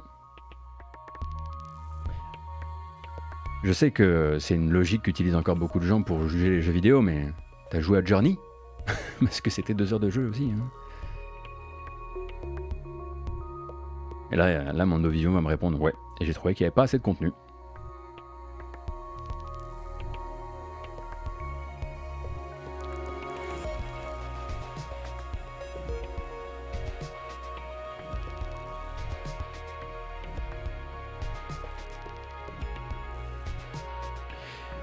Petit point rapide et qui m'a été remonté par, j'allais dire un lecteur, mais plutôt par un viewer en ce qui concerne cette matinale. On vous avait streamé la découverte, le début de Phoenotopia. Phoenotopia, souvenez-vous. Donc Phoenotopia, jeu qui était à la base disponible sur Switch l'année dernière avant d'arriver en début d'année sur Steam. Souvenez-vous du coup de ce jeu d'action plateforme très inspiré par Zelda, très inspiré aussi par Monster Hunter, par Monster World. On avait une version française nous sur Steam et les joueurs Switch étaient là. Attendez, moi j'ai acheté le jeu sur Switch, j'ai pas la VF. Eh bien sachez que désormais la VF a été également amenée sur Switch via un patch et qu'en plus elle était de très bonne qualité. On a pu le découvrir sur la VOD qui est toujours disponible sur la chaîne YouTube. On avait fait quoi? On avait fait 1h30 de jeu, quelque chose comme ça. Donc j'aurais tendance à dire que moi c'est un jeu que j'aimerais avoir le temps d'approfondir parce que c'était vraiment très intéressant et ça sentait vraiment le boulot de passion. Des bonnes idées en termes de puzzle, des bonnes idées en termes de mécanique. L'action commence à devenir intéressante parce qu'au début c'est avec vous vous battez avec un petit bâton, un genre de mini gourdin qui est pas très facile à manier parce que les estimations de distance sont pas claires. Mais il y a du dungeon crawling, il y a tout ce qu'on peut attendre d'un platformer action. C'est un peu Metroidvania mais pas trop. Et surtout c'est donc disponible désormais aussi sur Switch avec la VF. Voilà, vous le saurez.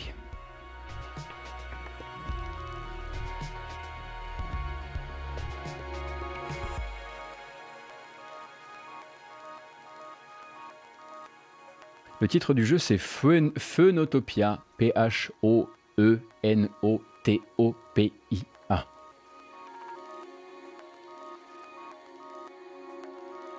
Salut Gotos, à quand du Shadow Hearts dans les démons? On a déjà mis du Shadow Hearts 2 dans les démons. Peut-être que tu t'attends au premier du coup. Exactement, Calmaric. Comme ça. Avec Awakening derrière, mais bon, ça, je vous fais grâce du sous-titre. Mon Zelda préféré, le truc sur CDI là. Squadala.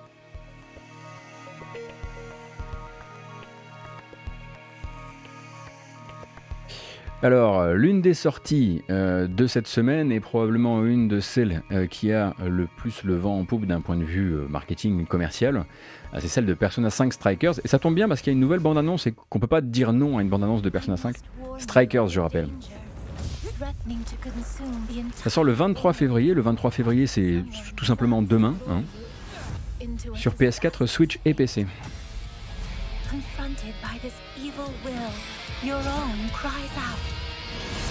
Let's do this. Look out! We've got incoming. Showtime. Leave it to me. Alors c'est un spin-off de l'univers de Persona 5 en mode Muso. Donc pensez, on va dire pensez Hyrule Warriors, voilà, pour rester dans votre côté, de votre côté de la barrière.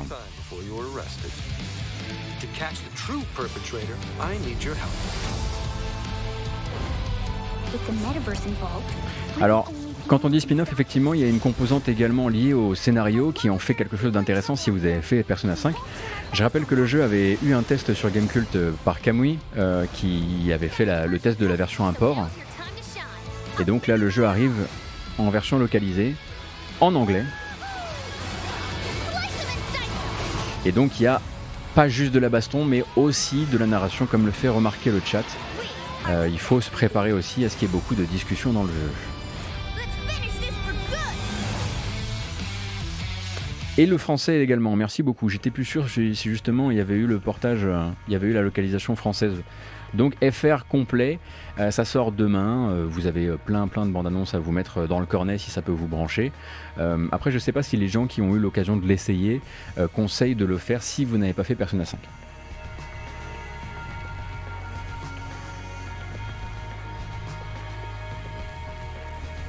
Alors VOSTFR, hein, oui, pardon, je voulais pas dire intégral. J'ai fourché, je fourche beaucoup ce matin. Je suis navré.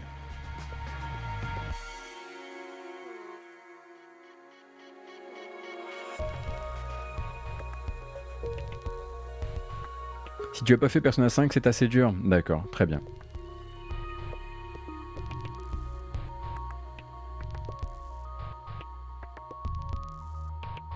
Ouais, vous semblez confirmer effectivement qu'on peut pas juste...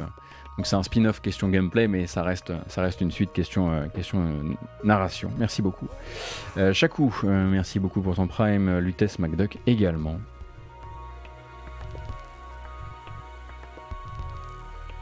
Donc ça c'était pour Fight in Tight Spaces, lui arrivera le lendemain. On a déjà regardé cette bande-annonce plusieurs fois, mais c'est pour vous rappeler que arrivera en accès anticipé demain, ce petit jeu-là.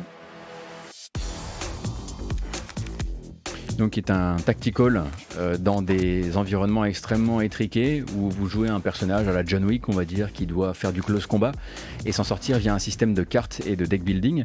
Le jeu se lancera en accès anticipé le 24.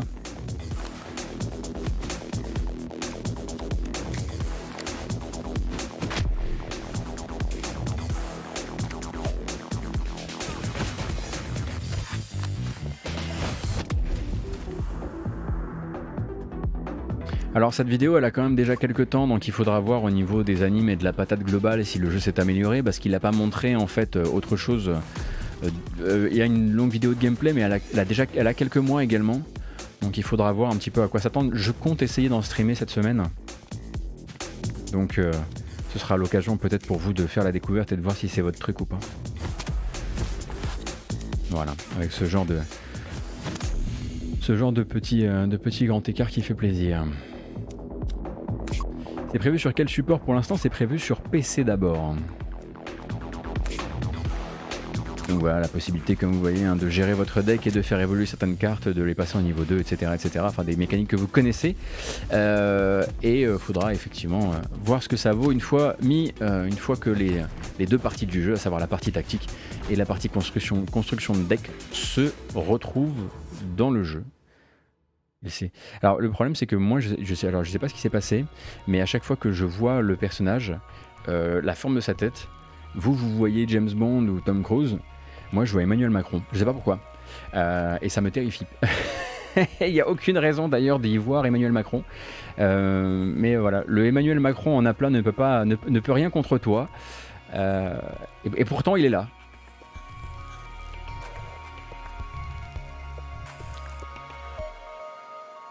Je vous ai niqué le jeu. Hein. J'ai détruit le jeu pour vous, je suis navré.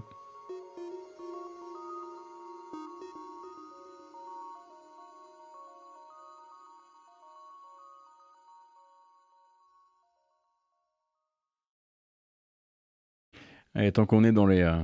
Le lundi, on essaie de faire un espèce de petit parcours rapide des jeux qui sortent, là, qui vont un petit peu faire les dates de la semaine à venir.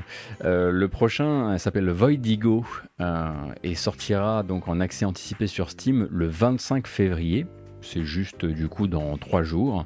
Et Voidigo, c'est un roguelike twin stick shooter. Vous en avez déjà vu des comme ça, mais il a une bizarrerie quand même que j'aime bien. Donc si vous avez joué à Nuclear Throne, ça vous rappellera quelque chose. Le but c'est de faire un twin stick shooter roguelite un peu flippant,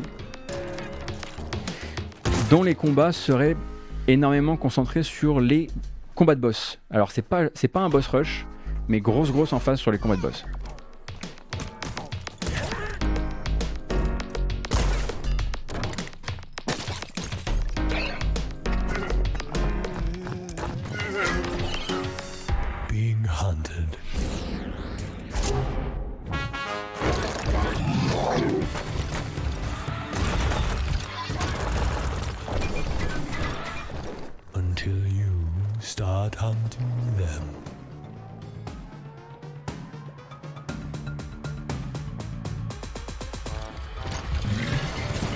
Et donc c'est développé par un trio de développeurs suédois qui se font appeler Semiwork. Et ça vise d'abord l'accès anticipé sur PC, et ensuite on verra pour les autres plateformes évidemment.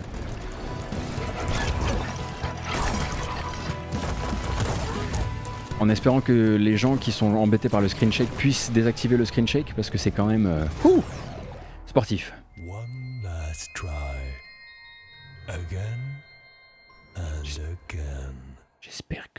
J'espère que la voix off, j'espère qu'elle sera pas dans le jeu, parce qu'elle me terrifie.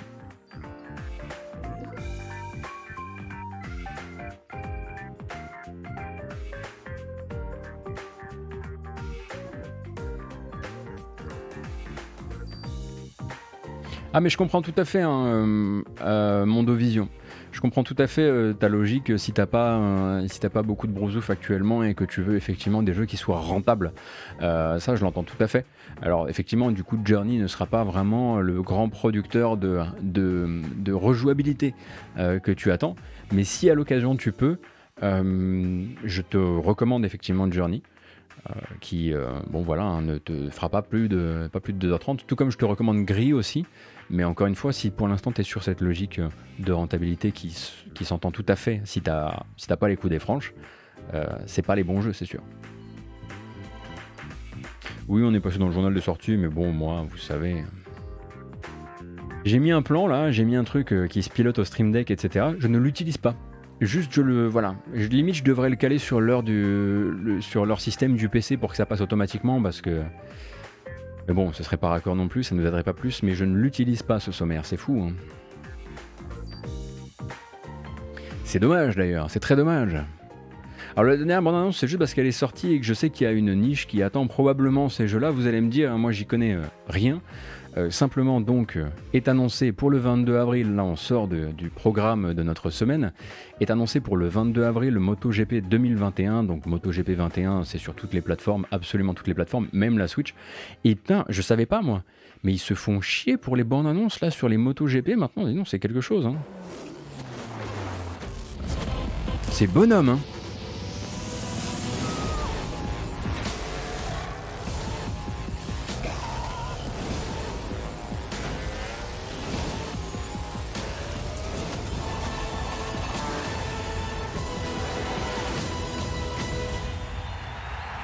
Il va y avoir du gameplay, hein, je vous rassure.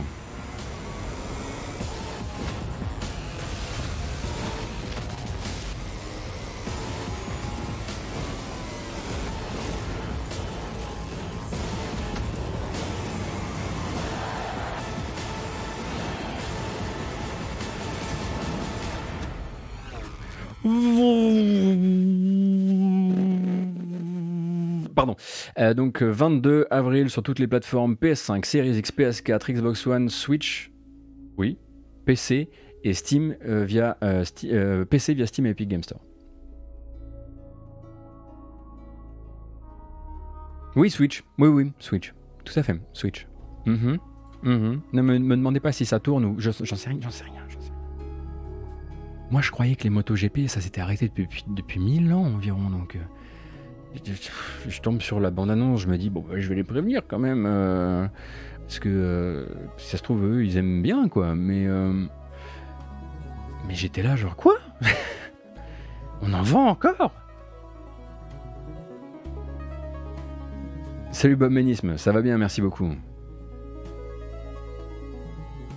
Ah, il me semble pas que ce soit une version cloud, parce que sinon, à mon avis, je l'aurais lu dans le communiqué, ou alors je l'ai lu de travers, ce qui est une possibilité aussi. Une possibilité tout à fait possible. Rapide tour de l'actu pour être sûr de n'avoir rien laissé passer durant cette matinale. Voilà, MotoGP existe sur Switch depuis au moins la version 2018. Et ben voilà.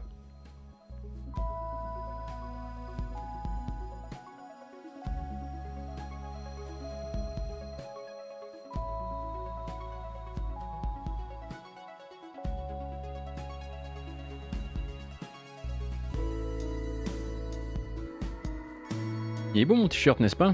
Vous allez bien? Alors, résumé de la matinale, effectivement, nous pouvons peut-être nous faire ça, ce serait une bonne manière pour les gens qui sont arrivés en cours de route de nous rattraper. Du coup, on a regardé, on a fait le point un petit peu sur ce qui s'est passé durant la BlizzCon 2021, en tout cas les grosses annonces. On a commencé notre matinée en regardant la bande-annonce de Diablo 2 Resurrected, qui est donc une version remasterisée de Diablo 2 qui sortira cette année sur PC et console, dont la Switch, avec l'extension pour 40 €, ça peut monter jusqu'à la 4K, ça supporte le 7.1, vous avez la possibilité de permuter du nouveau look à l'ancien look d'une seule touche, vous avez la cross progression si vous possédez 2 copies du jeu et que vous voulez avoir vos personnages sur 2 plateformes, mettons par exemple le PC et la Switch, et le mode offline a été confirmé. Oui, 40 €, évidemment 40 €, vous pensiez quoi? On a eu une bande-annonce pour Diablo 4 qui nous a remontré l'arrivée dans son roster de personnages de la voleuse de Diablo 1 qui va être évidemment revue et corrigée et réinventée pour l'occasion, et Diablo 4 ça sera clairement pas cette année. 2022 au meilleur des cas, mais je pense qu'on peut tranquillement se projeter sur 2023 si le projet n'est pas rebooté, comme ce fut le cas pour Diablo 3. L'arrivée de Burning Crusade dans World of Warcraft classique, où vous aurez l'occasion de faire le choix d'emmener votre personnage de WoW classique dans Burning Crusade ou pas, ce sera vous qui décidez. Pour l'instant pas de date, mais une bêta qui sera datée dans les temps à venir.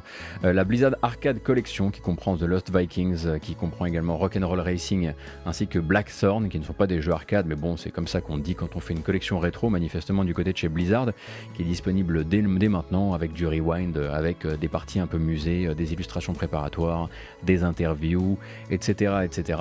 Une nouvelle extension pour Hearthstone, parce que évidemment on continue les extensions pour Hearthstone, celle-ci sera centré sur la Horde et sur la région des Tarides. Un petit point sur Overwatch 2 qui n'était clairement pas la star de cet événement et qui ne sera pas la star de cette année puisqu'il ne sortira pas en 2021 tel qu'on le comprend pour l'instant et qui nous a donc gratifié durant cette BlizzCon de 30 minutes de behind the scenes et de discussion avec les devs. Vous avez également une grande interview sur Overwatch 2 qui a été donnée par Jeff Kaplan à IGN. Si vous lisez l'anglais et que vous avez besoin d'informations juteuses sur Overwatch 2, vous pourrez le faire par là. Nous sommes passés sur la récupération par Forest of Illusion, un acteur de plus en plus important dans la préservation et l'archivage des jeux vidéo, la récupération d'une ROM de Dinosaur Planet, qui est un jeu qui avait été annulé par Rare sur Nintendo 64 pour devenir ensuite Star Fox Adventure sur GameCube. Eux se sont procuré la ROM chez un collectionneur privé et ont sorti différentes vidéos du jeu, certaines tournant sur émulateur, d'autres tournant sur une cartouche de 64 flashée pour l'occasion. Si vous vous êtes intéressé par les jeux qui n'ont jamais été, eh bien celui-ci en est un. On a regardé la dernière bande-annonce du documentaire sur Nintendo du service de streaming américain Crackle, pour lequel vous pourrez télécharger un VPN si vous voulez commencer à regarder les 5 parties de ce documentaire sur Nintendo of America. A priori un documentaire très américain dans l'esprit. Ça commencera le 1er mars sur Crackle. On a parlé du fait que Arkane Lyon est actuellement en train de recruter. Alors on va rappeler rapidement qu'est-ce qui recrute actuellement chez Arkane Lyon pour bosser sur Deathloop, mais pas que.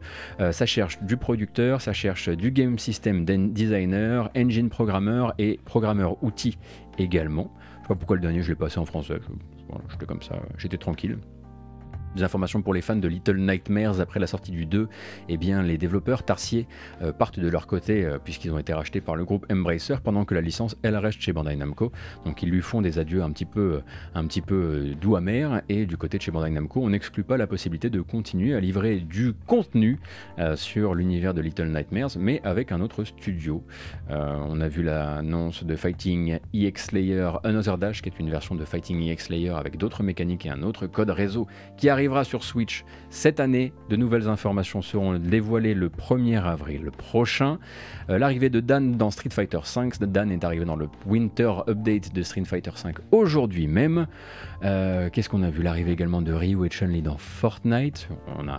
On a un peu fait les boomers sur cette information, évidemment, et on a discuté du moment où Valve s'est retrouvé pris dans le feu croisé entre Apple et Epic, puisque Apple essaie d'amener Valve à produire des documents de travail et des documents marketing, et en fait toute sa sauce interne en termes de chiffres devant les tribunaux, pour prouver que Epic n'a pas qu'une seule manière de faire grandir Fortnite, c'est le mettre sur l'App Store, puisqu'ils les ont bloqués de l'App Store, mais qui pourrait tout aussi bien aller le mettre sur Steam s'ils voulaient.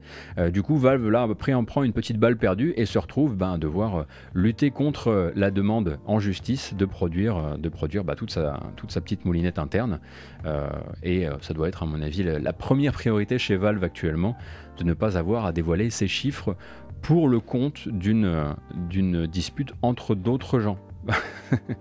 Et on a parlé également du fait que Valheim a fêté ses 3 millions de ventes. Donc Valheim, le jeu de survie coopération qui bat toutes les prédictions actuellement sur Steam depuis 17 jours. 3 millions de ventes en 17 jours. Merci beaucoup Madingue de nous avoir accompagnés jusqu'ici. Ensuite on a fait les sorties, on a reparlé un peu de DMCA, on a parlé de Voyage qui est sorti sur Steam le 19 février dernier, de la version française de Phenotopia qui a été livrée sur sa version Switch, avant elle n'y était pas. On recommande Phenotopia si vous aimez bien les jeux d'action plateforme, ainsi ainsi que la sortie prochaine le 23 février, c'est demain, de Persona 5 Strikers, qui est donc une suite de scénario, mais un spin-off de gameplay de Persona 5, et qui arrive demain sur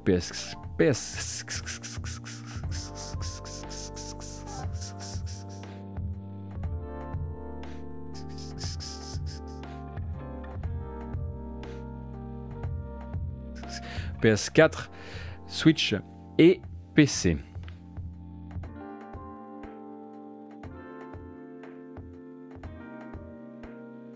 Et là, je pense qu'on a plus ou moins fait un peu le tour, on va dire, de l'important ou du vital, tout du moins. Et je vous propose peut-être de me remonter des jeux que vous voudriez eh bien pousser à la communauté. Vous savez qu'on rend l'antenne vers 11h30 et de fait on aimerait bien massacrer la productivité des gens qui sont là avec nous ce matin. Merci d'être là, si nombreuses et nombreux d'ailleurs. Donc si vous avez des jeux où vous êtes les seuls à y jouer, ou vous pensez être le seul ou la seule à y jouer, n'hésitez pas à me faire remonter le titre de manière à ce qu'éventuellement on regarde quelques trailers dont vous recommandez la découverte. Pour faire chuter le PIB de la France.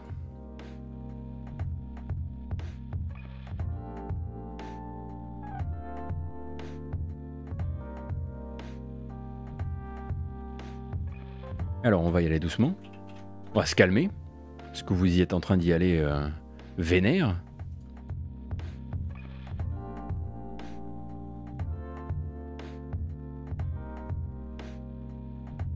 Oui, The Architect Paris, on aura l'occasion effectivement de nous y intéresser, durant cette semaine. J'espère en tout cas.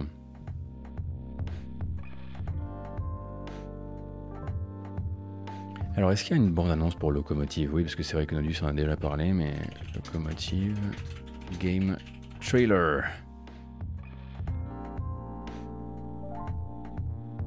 Ah, et on va regarder comme ça.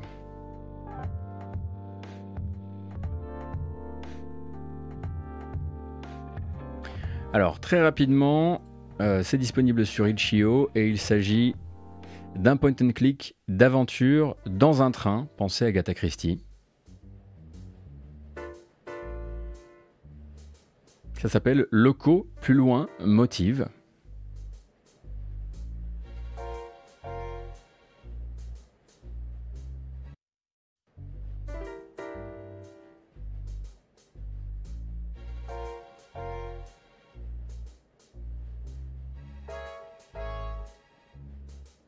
Donc là c'est un playthrough, hein, c'est pas un trailer, donc évidemment vous n'allez pas avoir beaucoup de choses diverses, mais c'est une histoire, un whodunit qui a commis le crime, une sorte de Cluedo si vous voulez, dans un train avec différents personnages. A priori il y en aurait pour 1 heure de jeu en tout et pour tout, et c'est disponible donc sur itch.io, et on m'en dit le plus grand bien depuis plusieurs jours maintenant.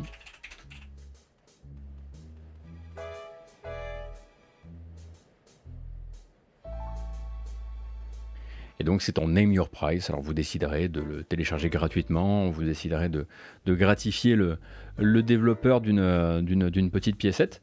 Mais voilà, vous savez que ça existe. Merci beaucoup de m'avoir rappelé de le passer.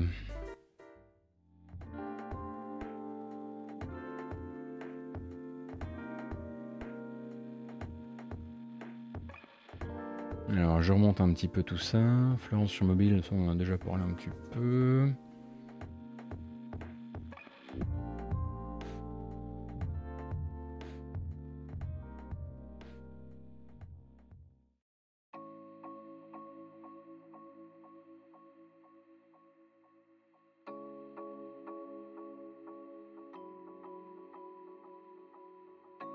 Alors moi je veux bien regarder, hein, parce que ça aussi j'en entends parler depuis un certain temps maintenant. La bande-annonce de Buddy Simulator 1984.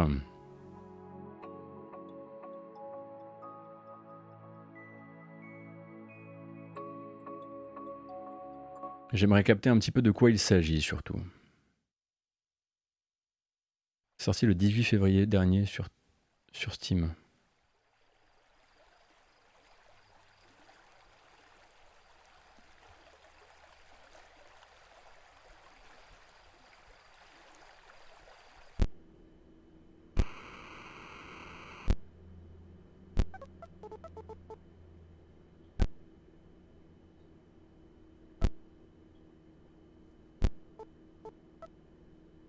Alors a priori, si j'ai bien compris le principe du jeu, le but serait de faire ami-ami avec une IA et de jouer à des jeux avec cette même IA dans le jeu.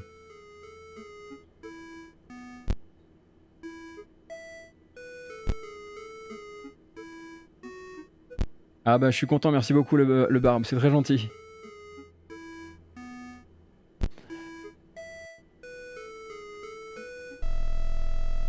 D'accord, très bien. Donc c'est sorti le 18 février, ça coûte donc 7 €. Et vous avez une démo qui est disponible sur Steam également. Ça sent le jeu à twist, évidemment.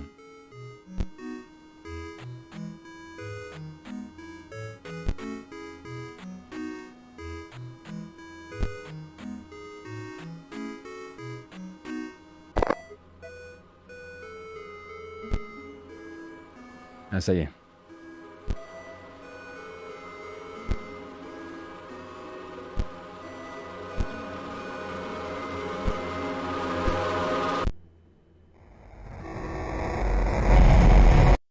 Très bien. Ça a l'air absolument rassurant cette affaire.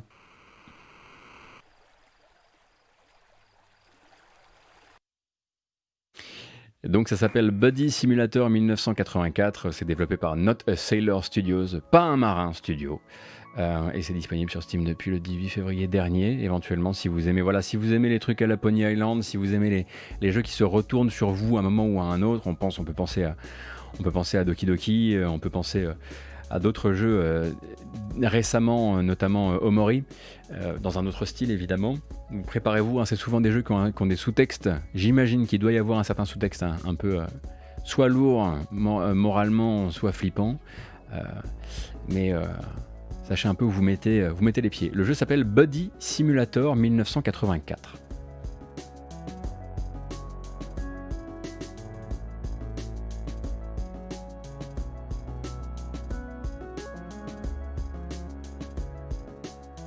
Ce ne sont pas les devs de Pony Island, hein, j'ai quand même vérifié vite fait. Le petit C418 qui fait toujours autant plaisir là.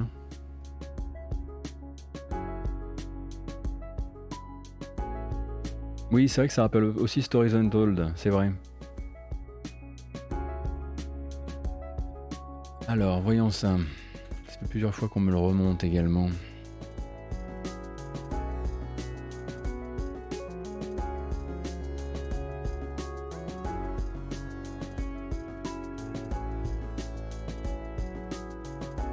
Alors notre dernier jeu du matin, je pense...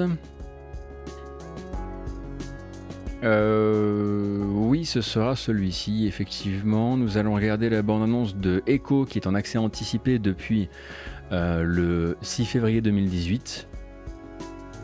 Je vous lis le pitch. Créer une civilisation capable de repousser un météore sans pour autant détruire son écosystème. Ah oui, c'est vrai que ça nous changerait.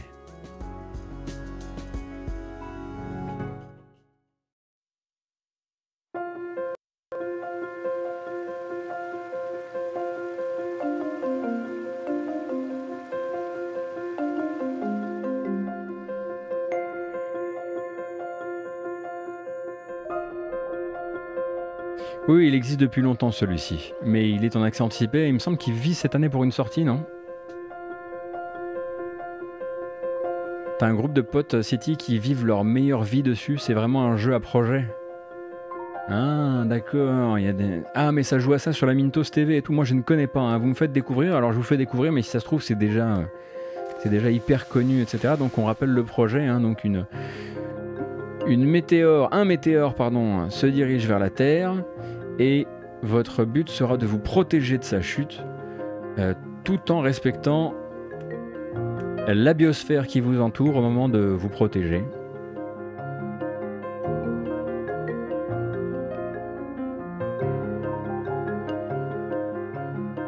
Ah oui, c'est des gros projets, d'accord.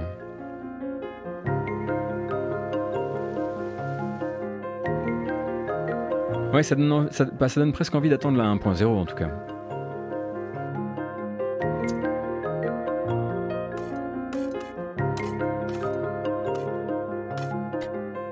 On imagine évidemment que l'arc était utilisé pour faire tomber des pommes, n'est-ce pas? Et pour rien d'autre.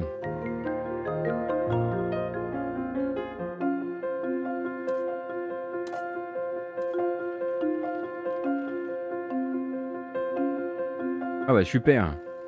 Ils se font des baraques moches. Quoi? Qu'est-ce que c'est? Qu'est-ce que c'est que ça? Mais on avait dit...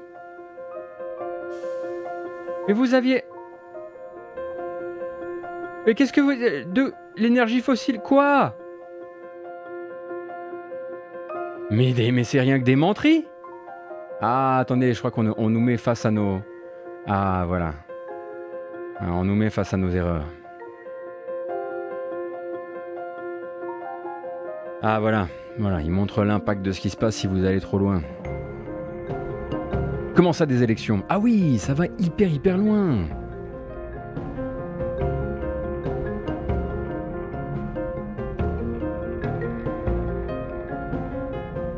Ah, il y a 2 secondes, on était en train de faire des arcs en bois. Là, maintenant, on organise des élections.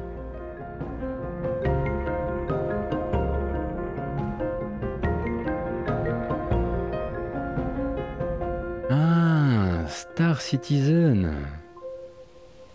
Ça a l'air d'être effectivement un jeu qui va aller extrêmement loin, donc Echo, hein, donc disponible en accès anticipé d'ores et déjà depuis en fait 2 ans hein, sur Steam. Faudra voir un petit peu ce que ça donnera une fois que tout sera dedans.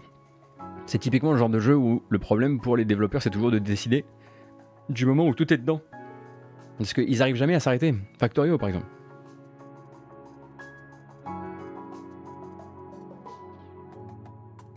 Angoisse existentielle, le jeu. Smart Citizen. Smart Citizen, c'est un super nom pour un jeu. Bon, après, c'est sûr que... Là, il y a un avocat qui vient chez toi, et en plus, il dévisse la barrière de ton balcon au passage, mais effectivement. On joue vraiment dans une société, ça c'est certain. Moi, je vous le dis.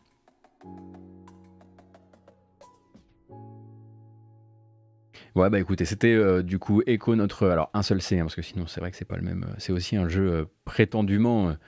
qui, sous couvert de faire un message de prévention écolo... est absolument terrifiant en demeurant. On rappelle que Echo le Dauphin, c'est pas doux comme jeu, pas du tout. Mais donc voilà, c'était nos 3 jeux suggérés par la commu pour ce matin. Et bah nous, on est dans nos dernières minutes et c'est à moi maintenant de vous remercier. Oh là là, mais qu'est-ce que je vais faire? Pourquoi je déclenche une bamboche là-dessus, moi? Ça se fait pas. Ça se fait super pas.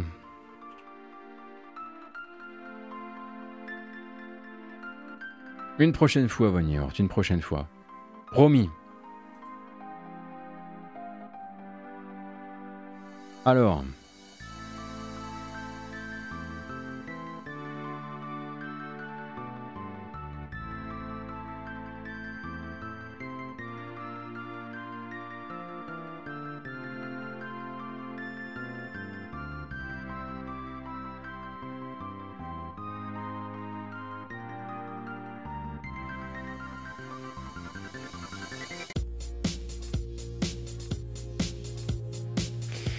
Merci encore une fois pour cette excellente matinée.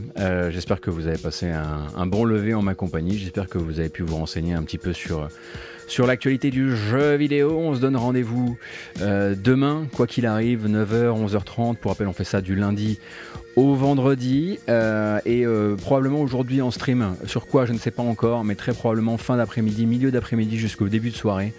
J'ai envie de streamer du jeu, là, j'en ai pas streamé du week-end. Donc on aura l'occasion de se revoir si vous avez eu le temps aujourd'hui sur Twitch.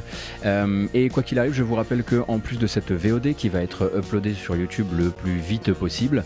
D'ailleurs, si vous nous découvrez via la VOD YouTube, sachez que nous on fait ça sur Twitch du lundi au vendredi, de 9h à 11h30 sur twitch.tv/gotos. Et en plus de ça, eh bien, on va essayer de mettre en place un autre système qui permettra aux gens qui veulent le rattraper, non pas de le faire en vidéo sur YouTube, mais de le faire via leur application de podcast, mais sans les trailers. C'est une sorte de béquille pour les gens qui s'en foutent bien des images, tant qu'on raconte eh bien, l'important de l'actualité du jeu vidéo. J'espère que ça vous a plu. Merci infiniment pour votre soutien, encore et toujours, indéfectible je dois dire, et à bientôt.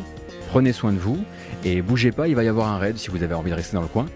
Merci encore, à plus.